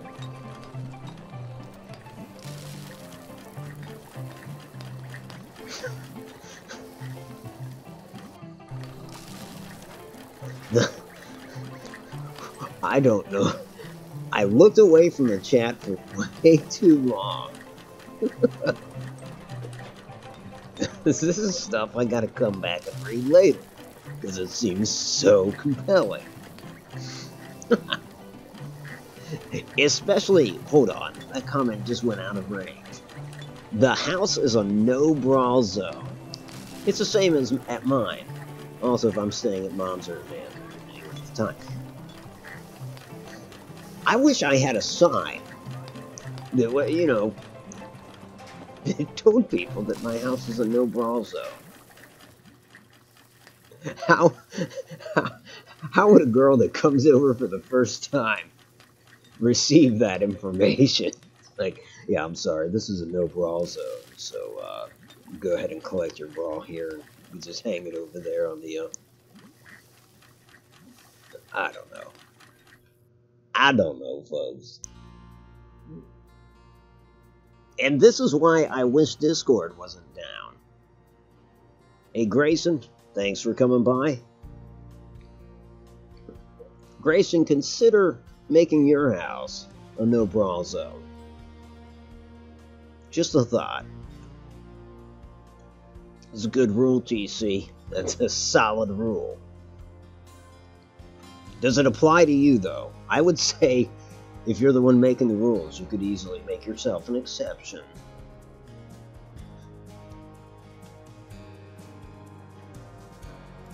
I thought I put a supply tower here.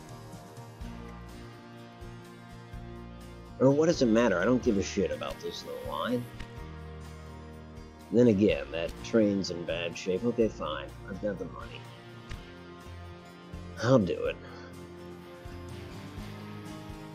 You know what kind of kills me is, here I am playing Railway Empire, and yet Phoenix is available, Cat is available, TC, you've got the game. We should have been playing Sea of Thieves tonight.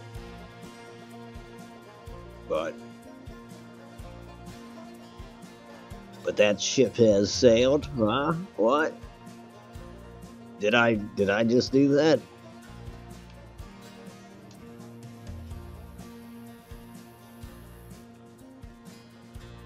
Okay, let's look at research, because I'm sure... Oh, Jesus. Got 500 innovation points.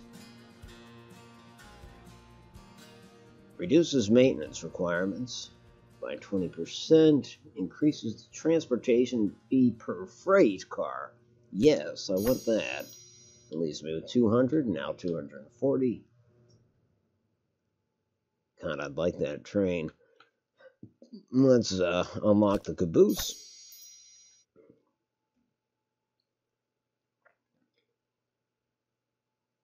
Now that's really all I can afford to unlock this train. We can unlock one other innovation first. I don't think there's anything else available that I can afford. Oh wait, there's stuff way back here. Yeah, it's all 300. It's all too rich for my blood. Oh well.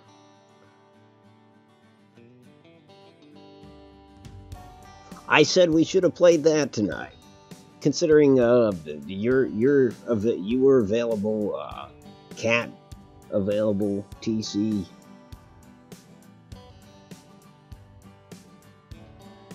You heard me, but you didn't hear me, if that makes sense. Other than contradicting itself, it makes sense. Alright, Javid, thanks for coming by. Much appreciated. And, Javid, thank you for informing me of the obvious. Because, despite it being obvious, I was unaware of it. Sometimes I need to be told some of the simplest notions, like, dude, you don't need Discord to be able to put audio. You get what I'm saying. I'm a little slow sometimes, and so I appreciate you pointing me in the right direction, buddy. Anyways, have a great night, and thanks for being here, Jacob. Always a pleasure.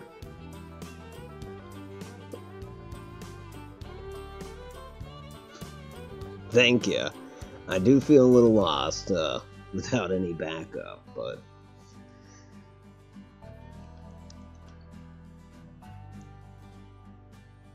I'm trying. I'm dying, but I'm trying.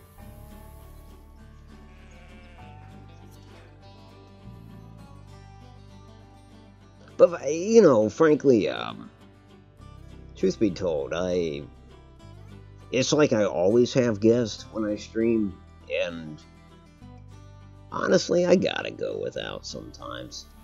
I'd prefer not to have tonight, but, you know, there's plenty of people that stream with nobody else, and I guess I knew I was capable of doing it. I didn't want to be forced into it. That kind of sucks. But, I don't know. Honestly, I don't know how I feel about it. You know, certainly the game, I would imagine, is not especially stimulating to those watching. Having said that, I hope that y'all feel like I've done okay in terms of at least trying to keep engaged.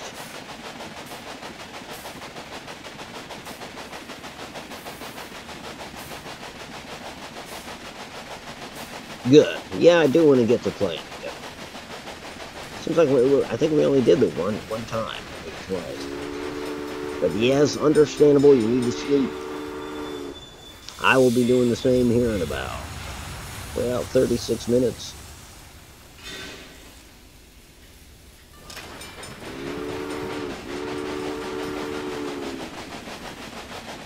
Oh, Phoenix, never sweat it. I never...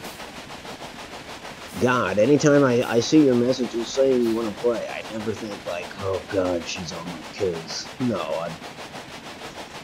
I usually think like, yeah, I want to play. I think the last time, I was like, yeah, I want to play tonight. And I fell asleep. But, Jesus, Denise.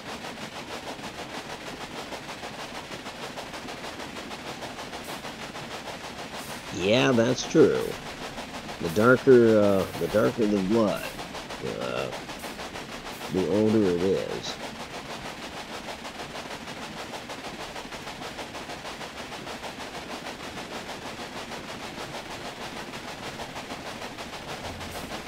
When was this, anyways?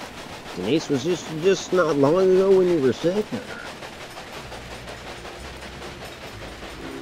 Oh, this is just this last weekend. Shit.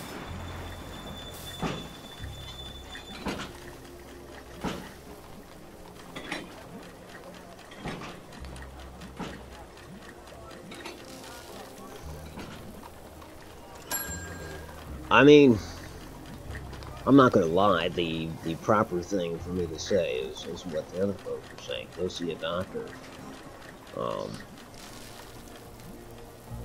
So this is not to say that I haven't had problems that I ignored and they simply went away, which is probably the last thing anybody should be telling you. But yeah, that's it ain't good, but I guess you don't need me telling you that. I just hope it all works out for you.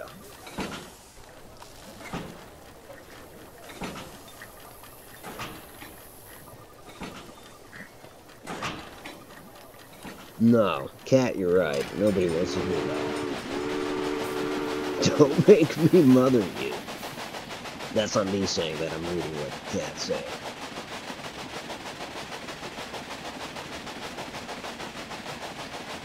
Also, you are actually going to the doctor.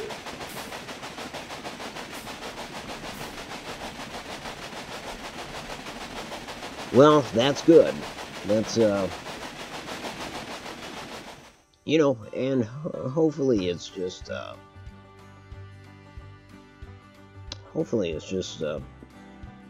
don't know, an odd occurrence and nothing serious. I don't know.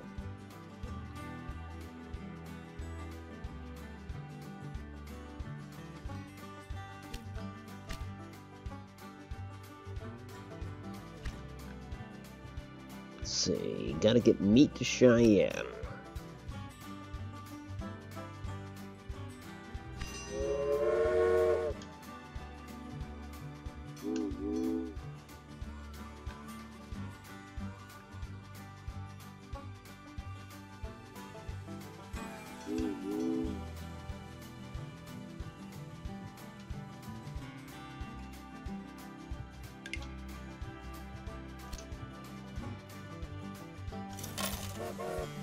Still only got the one type of locomotive. That kind of sucks.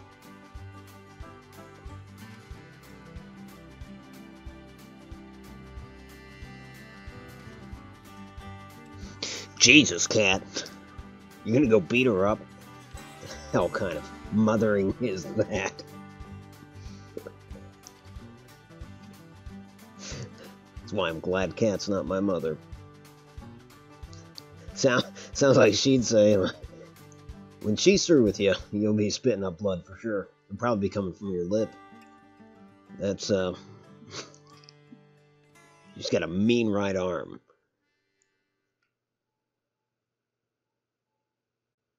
Nah, I think you're kind of right, yeah. I can't disagree with that, Phoenix. I think the weather has a lot to do with, with health.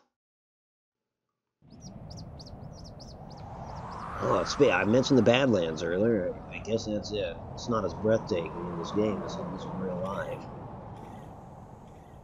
It is a lot smaller.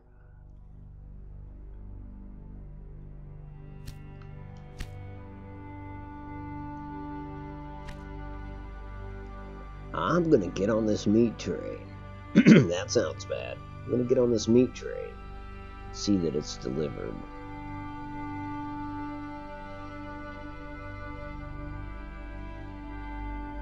Nah, that's not it.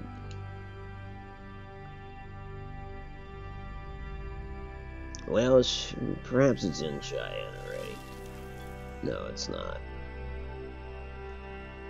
Thing is, I don't even know how to locate the train that's supposedly carrying the meat. Alright, Cat. Rest well.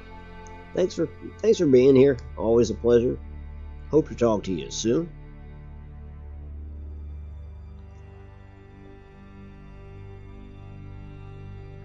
Yeah, Phoenix, I think you're absolutely right about that. Rainy days that make aches flare up. I feel like I felt that firsthand.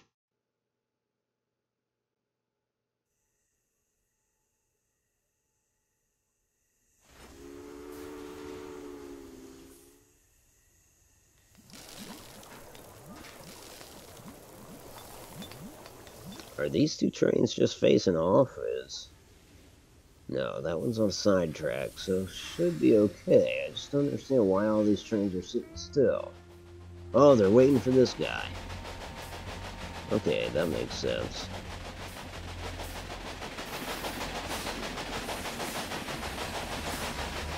Yeah, so once he goes by, that train should move, right?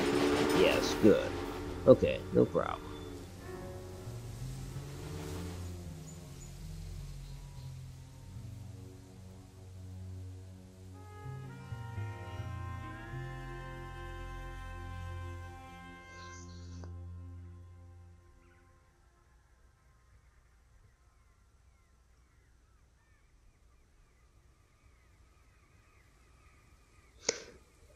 Yeah, I don't doubt that. I mean, I feel like for most of my life I heard that from the older folks, especially, that. And now here we are, slowly, surely, becoming those older folks.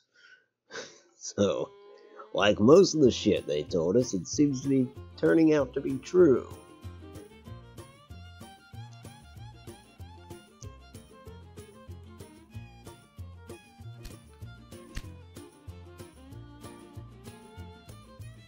How come that meat hasn't reached Cheyenne? How do I find it? Yeah, I need to find that. Figure out what's going on with that train. Should be coming from Lee Breeding to Grayson Station.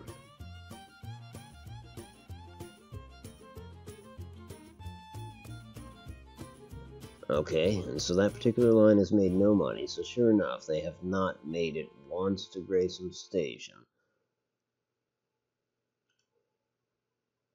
So where do I find that train? Oh, there it is. Well, shit, it doesn't have any meat. It doesn't have anything. That is a problem. Begs the question, why is it even going to Grayson Station?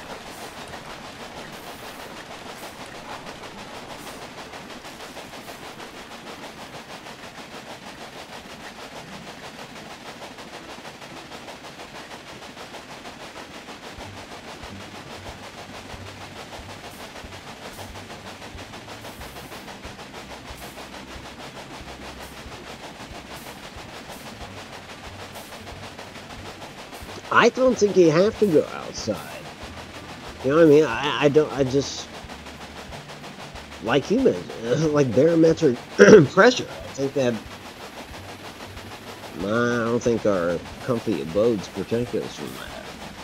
So I don't necessarily think you have to be exposed to it. Be in the comfort of your living room it still fucks with you. I may be wrong. I'm not a doctor nor a meteorologist, but oh shit, gotta clear my throat.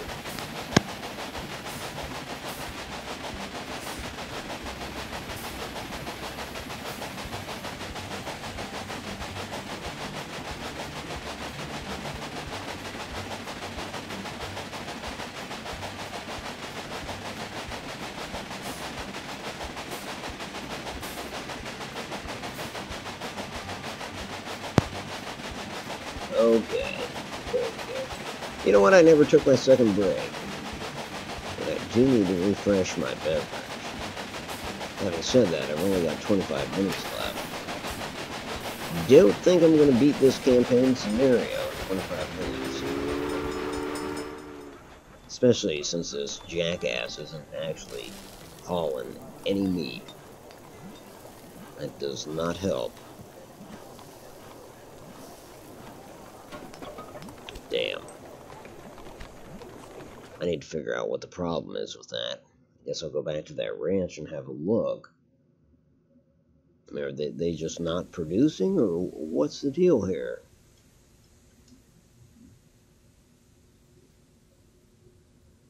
They're not producing much, but I don't understand. They're delivering stuff by wagon. Yeah, I'm aware that they haven't delivered anything by train yet. And for the life of me, I do not understand. Since they are actually producing cattle, I just don't understand why they wouldn't put it on the damn train. If they're delivering it by wagon, I just don't see it ever getting there in time. I think there's a way for me to check flow of goods. Look at cattle. Yeah, they are delivering it by wagon, but they're delivering it directly to Omaha. That ain't right. It's not part of the plan. At any rate, I'm going to take a quick break. I will be right back.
An Indian medicine man, eh? I mean, I wouldn't necessarily discount that. It's served people for centuries. Herbal remedies and all that. I think there's something to that. It's funny, like, well, what are they? Yeah, just household remedies, kind of things that like one's grandparents suggest that typically seem to work.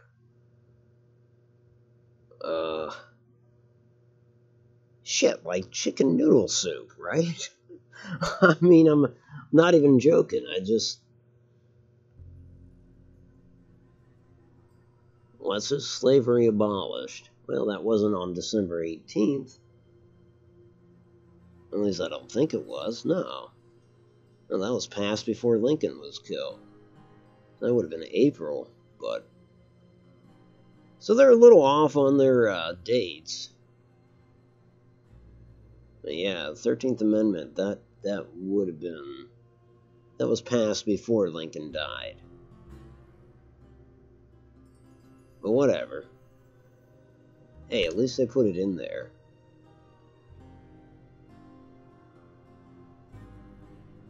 Thanks, Phoenix. But yeah, I've always been fascinated by.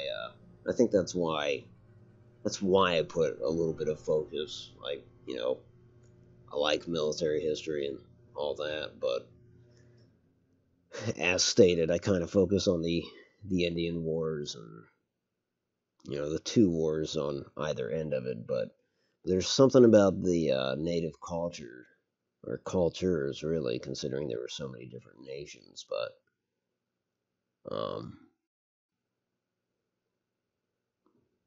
certainly medicine, you know, spiritual medicine, as they seem to subscribe to, there's something appealing about it, and it did seem to.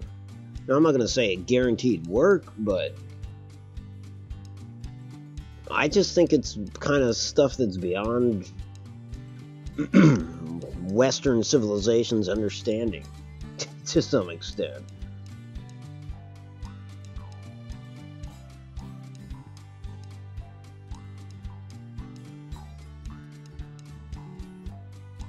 And like so much we don't understand, we damn near obliterated it.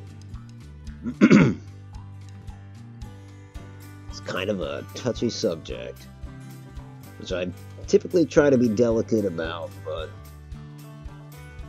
certainly there's a ton of shit that people get offended by that I don't give a damn about, but I know with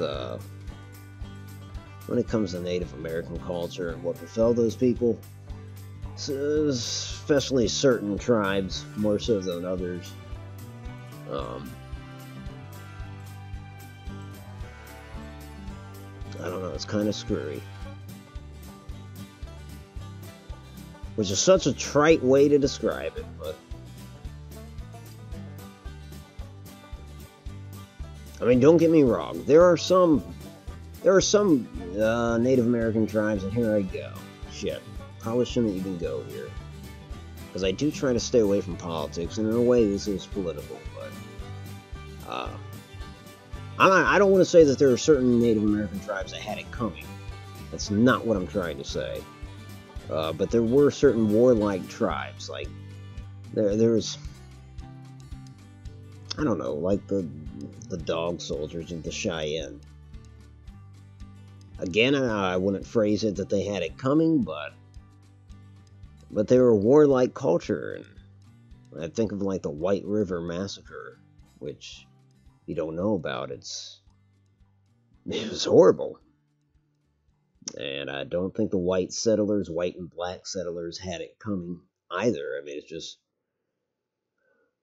what those warriors did to some of those people was just absolutely atrocious and disgusting. And in that case, in that specific case, the Eastern Press had it right, and the military probably should have been organized and went out there. And in fact, it was like shortly after the White River Massacre, a guy that I think he was third in command of the 7th Cavalry. His name was Ben Teen. In one of the accounts I read, he showed up. The massacre had already happened, so the damage was already done. In one case, just to kind of paint a picture, in one case, these warriors abducted a woman and her 2 children, one of which was an infant. They couldn't stop the infant from crying, and the mother desperately tried to stop the infant from crying. But how do you do that, right? And she couldn't. And eventually, the warriors around her were so frustrated that they seized the baby. I just hate even saying this on the stream. They grabbed the baby by the ankles and swung it into a rock. Well, that got rid of the crying, but and the other child didn't make it either. The other child was murdered as well. But so certainly, depending on your tribe and depending on the personalities in that tribe, sometimes it was just like, you know, a limited few. I guess we would say bad eggs or whatever. You know, like where you had elders wanting to make peace, but the younger generation wanted to make war. And so you had that internal conflict, and obviously any overtures of peace were trumped by incidents like I just described.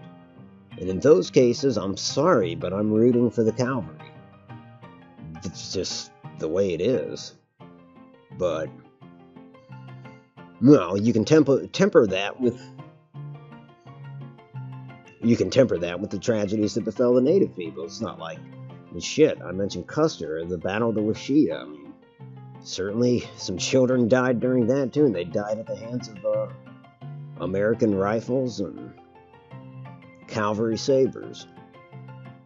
So I don't know, it's just a mess, I guess, like any war. But what can you do? In some cases, I almost think like some of the wiser tribes, and I don't mean to belittle the ones that didn't make this decision. It's weird. Like, if I were an Indian, I would fight the white man too. But sometimes I think of like the Crow Indians, which are kind of around the Montana area. They sided with the cavalry because they saw it coming. You know, they didn't want to suffer the same fate as like the Shawnee or whatever.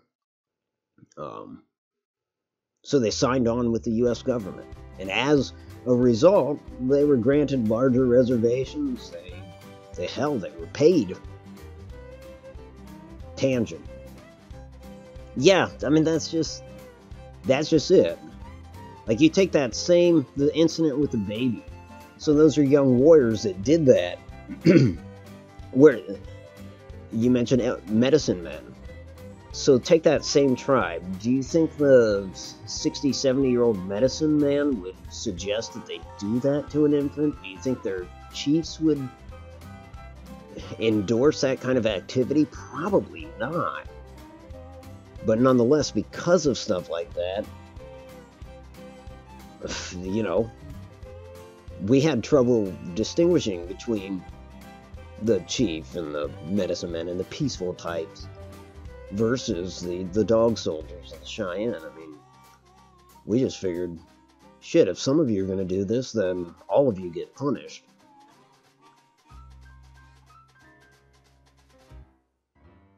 So I don't know. Like anything, who's right and who's wrong? I guess it's all history now, but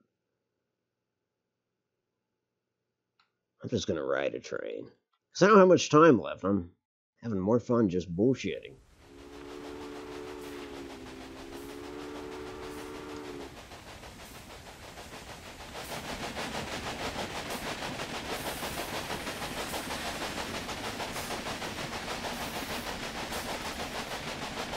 Yeah, there were some tribes that work at.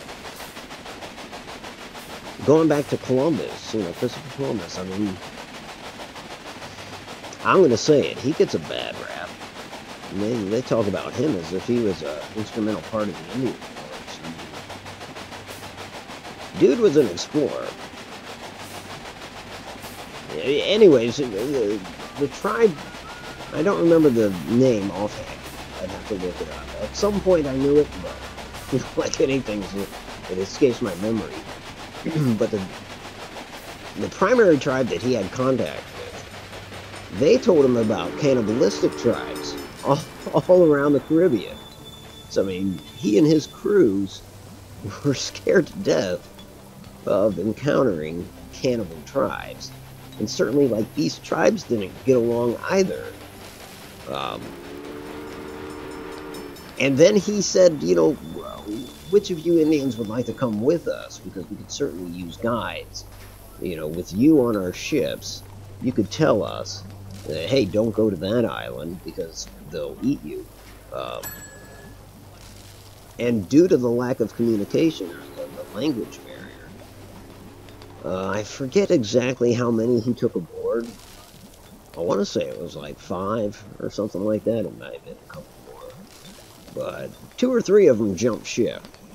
And in his journals, he talks about what a monumental moment that was, because it was his first realization that, shit, I thought these people wanted to get on our ships. And if 2 of them just jumped overboard, clearly they don't want to be here. And so now he's saddled with this, like, do I turn around and take the other 3 back? But I need them because I don't want to end up on the wrong island and fall victim to their enemies. But did he abduct them? I don't know. That's easy for, like, I'm just going to say it. It's easy for liberals to say nowadays, because that's exactly what they say. If he went there, he stole them, and forced them to come back to Spain.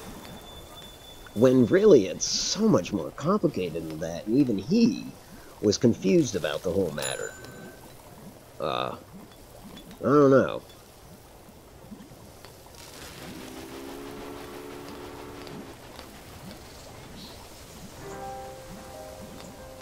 Yeah, I hear that. There's so much shit that I've studied, and I don't know. Earlier I was mentioning the Civil War battle where a Confederate regiment was armed with pikes. I know the name of that battle, but I can't think of it. It's crazy how memory is so fickle.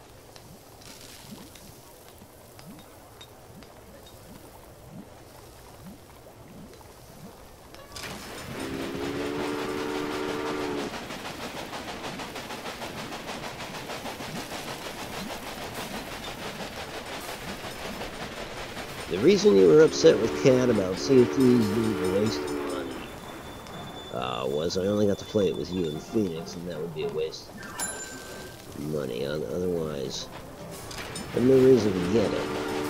I see what you're saying. I mean, you know you'd be playing with Cat, too. Because...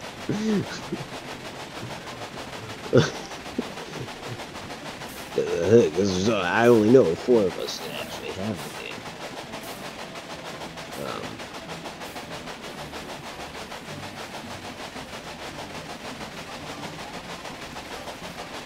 No, that's, and Phoenix is right too. Cat is opinionated. She has strong opinions. She's not afraid to say them. I don't hold it against her. I mean, hell, take for instance, I thought when she said you wasted $60, I thought she was talking to me about this game. And you know, I didn't really take offense. I just tried to explain to her that I like these kind of games. But it doesn't bother me necessarily, even if that's what she did mean. And I know it's not. I know now that she was talking about Sea of Thieves. Yeah, it's, you know, everyone's different. Some people have an easier time letting stuff go off the back or whatever. And I'm not saying you don't, TC. I just don't want to see too much bad blood.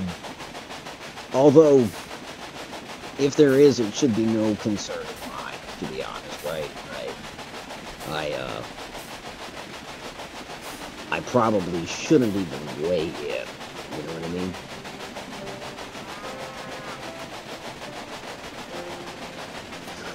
mean? Look up.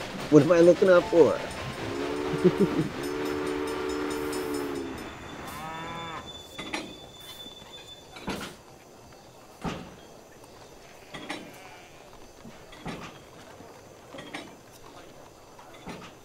Oh, yeah, so you can't get the Game Pass. Is that what you're saying?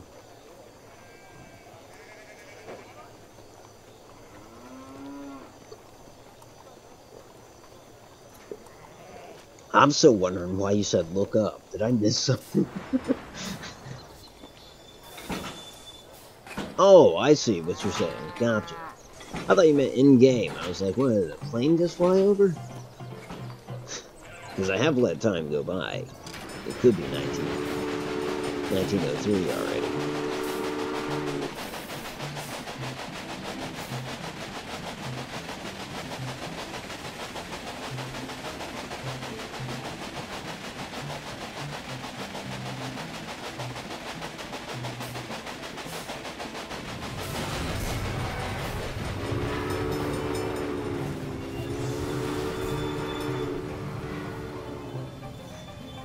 Yeah, I looked up and read them. Um, and I think you mean, because it's after you came back, I think you mean, you spent the 60 because, to get in a game with Phoenix and myself, and I appreciate that. I, and again, I think that, to me, is the allure of that game, is playing with friends and stuff.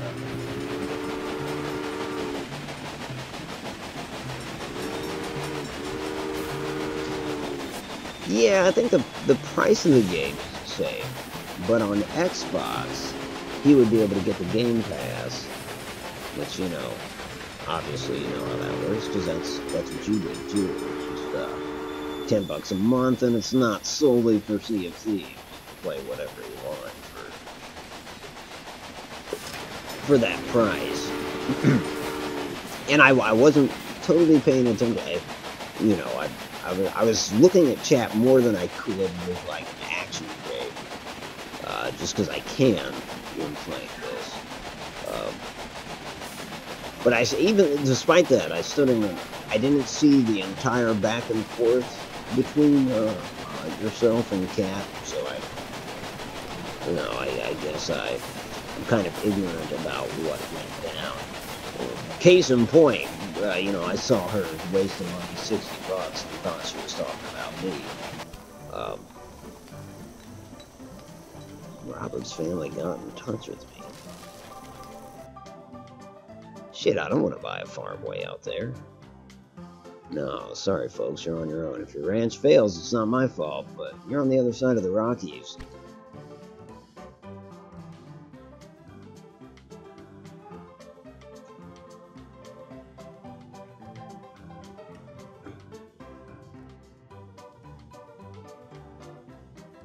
I think that's right, Phoenix. Because I don't know if Game Pass is available on PC. Might be, but I don't think it is. Oh, that's kind of cool. This game's weird how that almost looks like Devil's Tower. I don't think it is. Yeah, it's not. Too far south for that.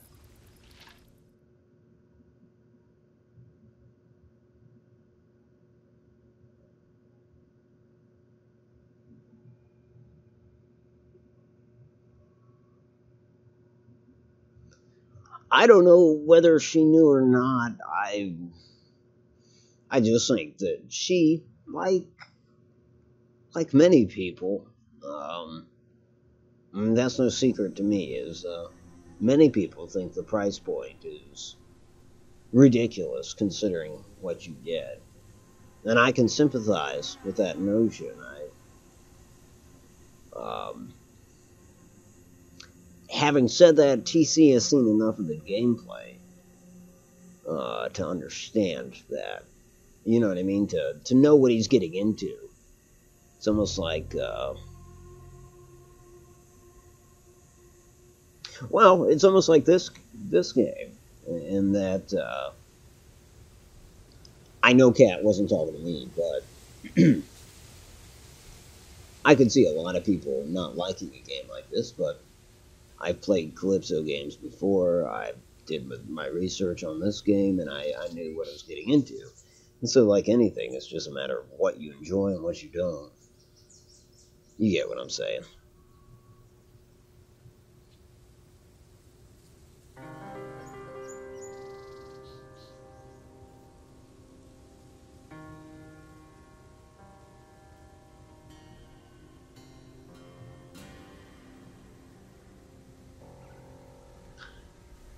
Yeah, I I hear you, TC, because you like sim games. Um, and then, like I said, there's a lot going on under the hood, and this is like the first campaign setting, so there's so much more to this game. Somebody asked about the Indians. I think the Indians do get involved, and there's a scenario with the Civil War where you're moving troops and guns, and there's a lot to it. I just don't think it's for everybody. It's the same thing with Tropico, their other big game. It's like it was the first game that I played where it's like, let's say, and this is Tropico I'm talking about now. Let's say you're a bleeding heart liberal. You can run your government like that. You know what I mean? Like if you wanted to command a socialist government, you could. If you were a staunch conservative, even a Bible beating conservative, you could have like a religious. God, you could go further than that. You could have like a fundamentalist religious government. You know what I mean? Like Sharia law kind of government, and see how that affects the sim. You could be a straight up dictator, like when there's protests in the streets. You can appease the protesters. You can hear them out. You can treat them in so many democratic ways that you wanted. You could give them half of what they wanted, just to kind of shut them up and appease them for a little bit or whatever. You could sympathize with them and give them everything they wanted and more, or you could, you know where I'm going with this. You could load up the troops and send them out there to where the protest is and gun those motherfuckers down.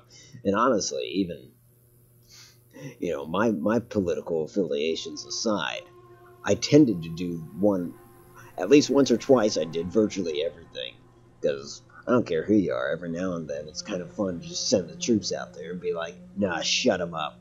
Because I think everybody that plays Tropico at least does one playthrough as like the iron-fisted dictator, where it's like, you pretty much, your people cross you and they die for it. Of course, when you command that way, you're always afraid that one of your generals or something is gonna knock you out of command, or that your people will just rise up to such an extent that your army can't handle them anymore.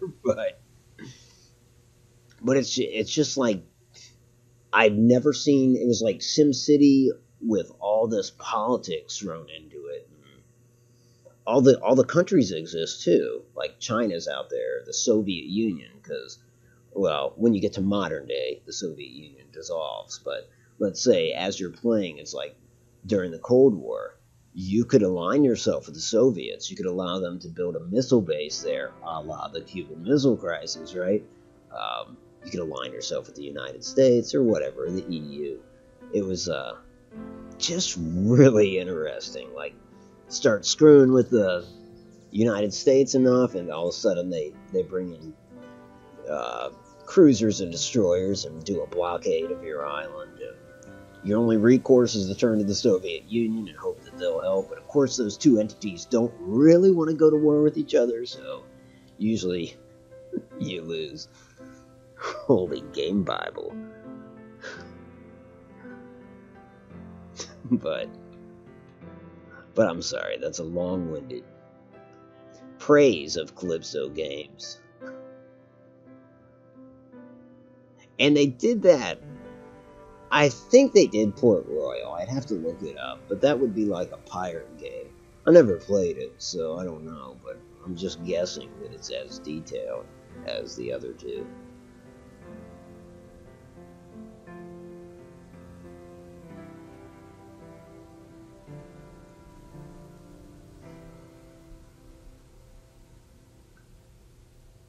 But I wish Discord worked for me, and hell, maybe it fixed itself, but I'm not confident. Because I am. Well, I started 20 minutes late, so Maybe I'll stay on for a few more minutes, but... Smoking peace pipes.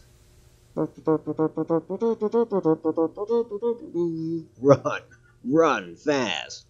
No, I'm joking. And this is a bad joke, too. It's totally bad taste.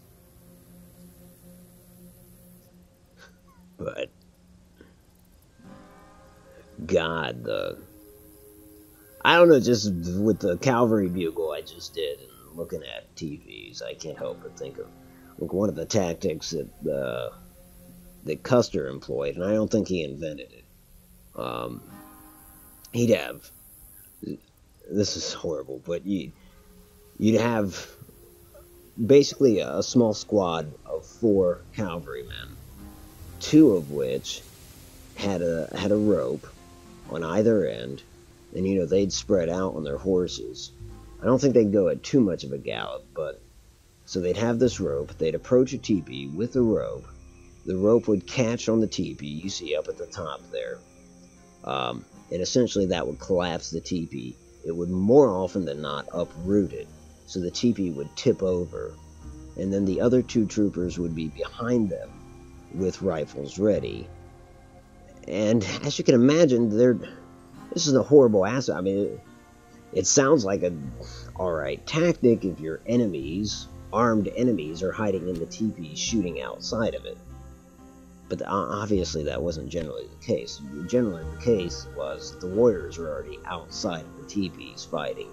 The people inside of the teepees were usually the elderly or the children. So it was just kind of like a cruel tactic. Can you imagine your house basically just lifting up into the air and then people shooting? I mean, it's just crazy.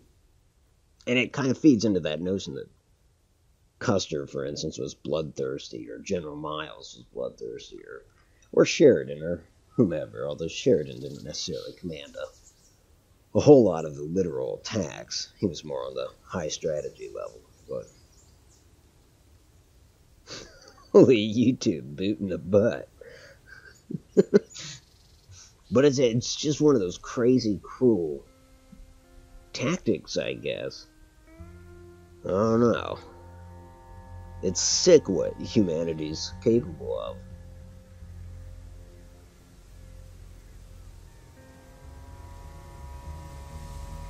But the thing that gets me about him, if you were to take the Indian Wars away from Custer's legacy and just looked at the Civil War, the guy was a badass. I mean, I could go on in detail about why I would say that, but his military career was actually breathtaking. But then you add to that the Indian Wars, and it's just like, at that point, the level of technology is so lopsided that you can't help but think, like, well, that's just downright cruel. But I think what impresses me is the cavalier aspect of him. Like charging enemies during the Civil War, I mean, that was outdated. Civil War cavalry was typically like mounted infantry, so the horses were just allow you to maneuver rather quickly, and then like a la Jeb Stuart or whatever, you dismount and form a firing line, like any group of soldiers. But Custer would still charge. He would charge a fucking firing line. Sounds insane, but if you've ever seen a bunch of horses come at you, a lot of times you would just reckon that you don't want to sit there and fire a rifle, you want to run, or put a tree in between you and those horses. So I think it was a psychological factor of a charge, especially considering how outdated that kind of attack would be. But that's dorky too, I can't help it. War never changes.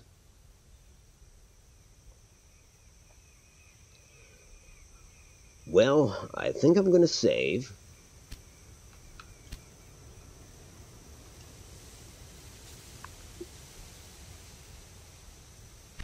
I think I've spent enough time boring people with my little anecdotes of the of history or whatever. but I can't help myself. Yeah, it is after. I started 20 minutes late, so I like to go for 3 hours. Which technically would give me 10 more minutes, but I feel like the next 10 minutes are just going to be me looking at this Indian village thinking of shit to say about the Plains Indian Wars. So I don't know if that necessitates continuing. Well, I appreciate that. I bet Denise is bored.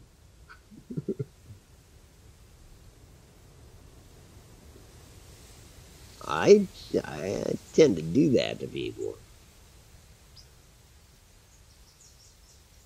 You should ask my wife if the shit I talk about is boring.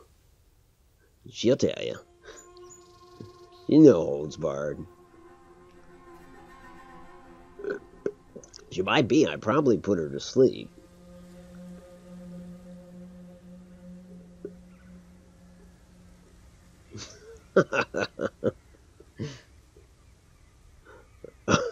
Oh, thanks, Phoenix. I appreciate it.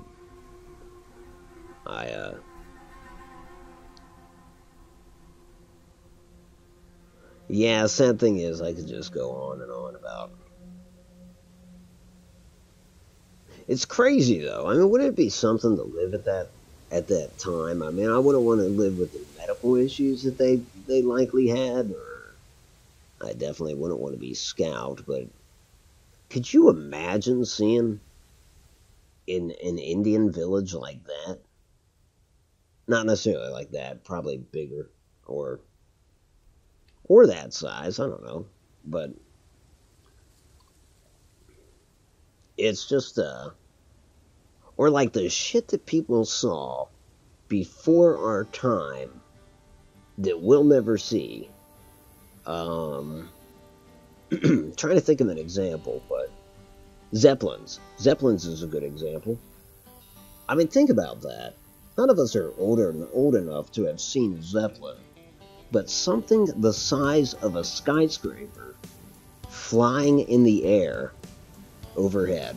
I mean, that had to be nuts to see something like that. I cannot imagine, like, the shadow that would cast, or how, like, I don't know what word should come to mind. Epic, in a way, just to think, like, what those people must have thought about technology at that time. Like, that there's something that big that can fly. I mean, our jumbo jets aren't that size. Or, I mean, shit, like, I can't recall, like, if you take the Titanic and put, like, the Graf Zeppelin or the Hindenburg up against it to see which is bigger, they're comparable. And it's mind-boggling to think that, to picture the Titanic flying above you. It's almost like a starship or something like sci-fi or something. I don't know. Just kind of blows my mind, but those damn Germans blew it for everybody with their hydrogen gas. And honestly, probably the whole idea was, what do they call that, lighter than air flight? When the thing flying is actually supposedly lighter than air, as opposed to a plane, which is obviously heavier than air because it would sink if it wasn't, if it didn't have engines. But I guess what we know now is lighter than air is not necessarily the most sound idea, because air can blow your ass all over the place. Yeah, the Goodyear blimp. Yeah, seeing blimps, there's something to that too. I mean, even there's some pretty big blimps out there. Certainly nothing the size of a Zeppelin, but yeah, even seeing a blimp is kind of cool. But like something like the Hindenburg, where you've got like lounges aboard and all these staterooms and a freaking smoking lounge. Whose idea was that? And the Hindenburg did have a smoker's lounge. Granted, it was like totally sealed off, had its own different ventilation, as it should have, and I don't think that's the reason it blew up. Yeah, that's true. The aircraft carriers are kind of...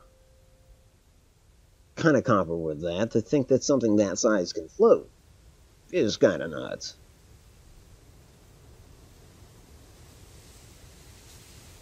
Yeah, I don't see very many hot air balloons here in Ohio. Occasionally, I'll see one, but it's just that, it's one. You know what I mean? It's not like, where are they? I think it's where they have real dry climate, right? Like Arizona or the southwestern states.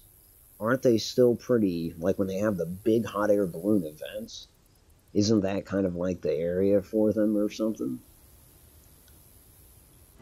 Either way, I don't see them here. Again, aside from like one occasionally, and when you do, it's like, oh, cool, it's a hot air balloon.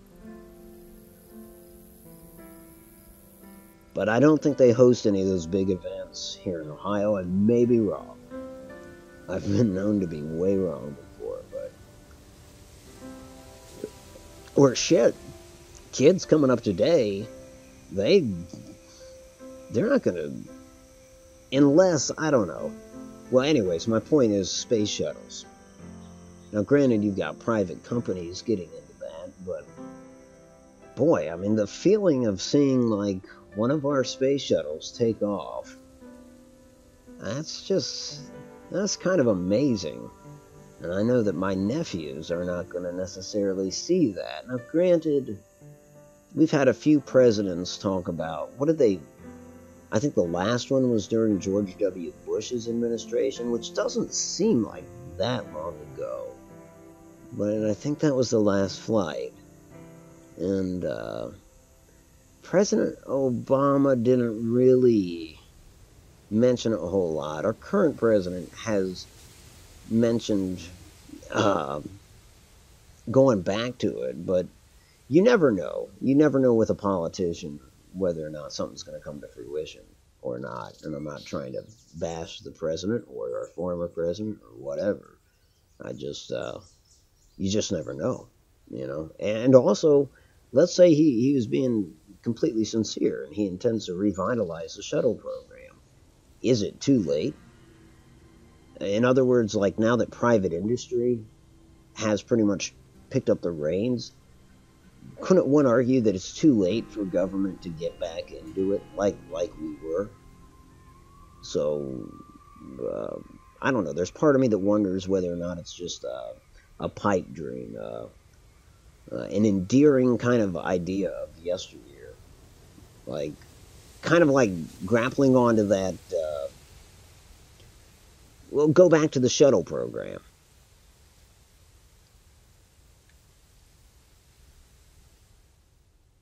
You know what I'm saying? Like, you've had you've had different presidents since they've, not that it's been that long. It's only been Bush, Obama, and Trump since the shuttle program has been retired.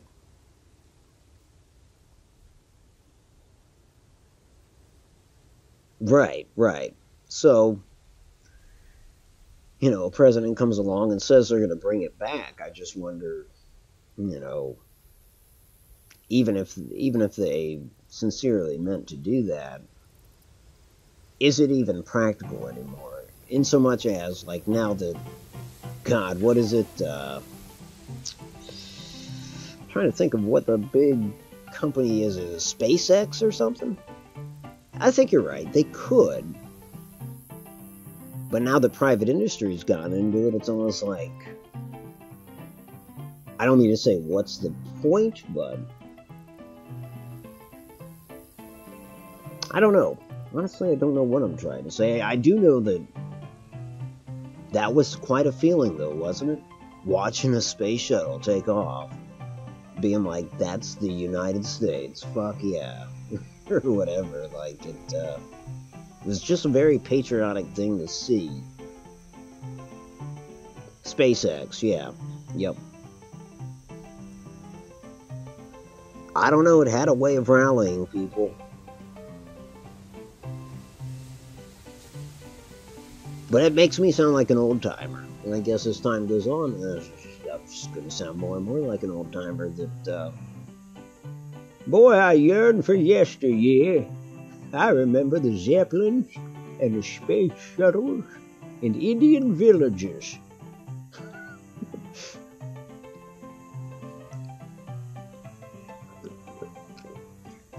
I could see that argued. You know, hell, we lost some of them, and there really weren't that many. So I think I could be. There's an argument to be made that it failed. Thanks, Phoenix. But how's this old guy remember Indian villages, Zeppelins, and the space shuttles? I don't know. Yeah, but no, that wouldn't be possible, I don't think. Well, no, it would have been possible for somebody to have seen Indian villages and Zeppelins in a lifetime. I don't think they would have been able to see a space shuttle, though. Be cool if they did, though. Yep, I'm going to jump off, too. I'll go ahead and close it out. Phoenix, have a good evening. Thanks for being here. Much appreciated. And TC, thanks for being here as well. I appreciate you taking the time.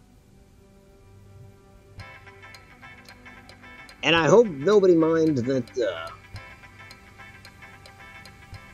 you were on the Bozo the Clown show. That's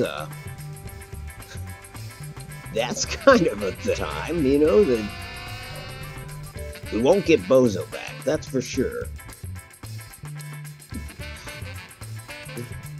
That's funny, though. Oh, what, were you in the audience, or you were some kid that got dragged up there in front of the camera and, you know, talked to Bozo? Either way, it's kind of cool. I can't say, I couldn't say anything comparable. In terms of celebrities, or, you know what, though? I did meet the cast of Saturday Night Live in the 90s. You know, back when Phil Hartman and, Dana Carvey's one that I didn't see, but I managed to see a lot of those folks. Chris Farley, and that was the good cast, but that's about, in terms of interactions with famous people, that was it for me. That was my high water mark. But anyways, to anybody that comes back and watches us after the fact, thanks for doing so. For the folks that were here tonight, I appreciate everybody taking the time. Sorry there were no guests, but I still think I did okay. Who knows? I might fly solo sometime in the distant future. And now I know that I can do it without training wheels, so to speak. But hopefully, if I ever do fly solo in the future, it will be by choice. This time, it was by force, because, you know, like I said, Discord had me in red the whole time, and I just wasn't getting any audio through Elgato. So, it is what it is. Thanks, TC. Much appreciated. I kind of needed that, because yeah, it's kind of weird just going for 3 hours and being the only one with the mic. Well, folks, this was Automatic for Automatic Games. If you did like this, and if you are subscribed, I will talk to you soon, friends. Have a great night.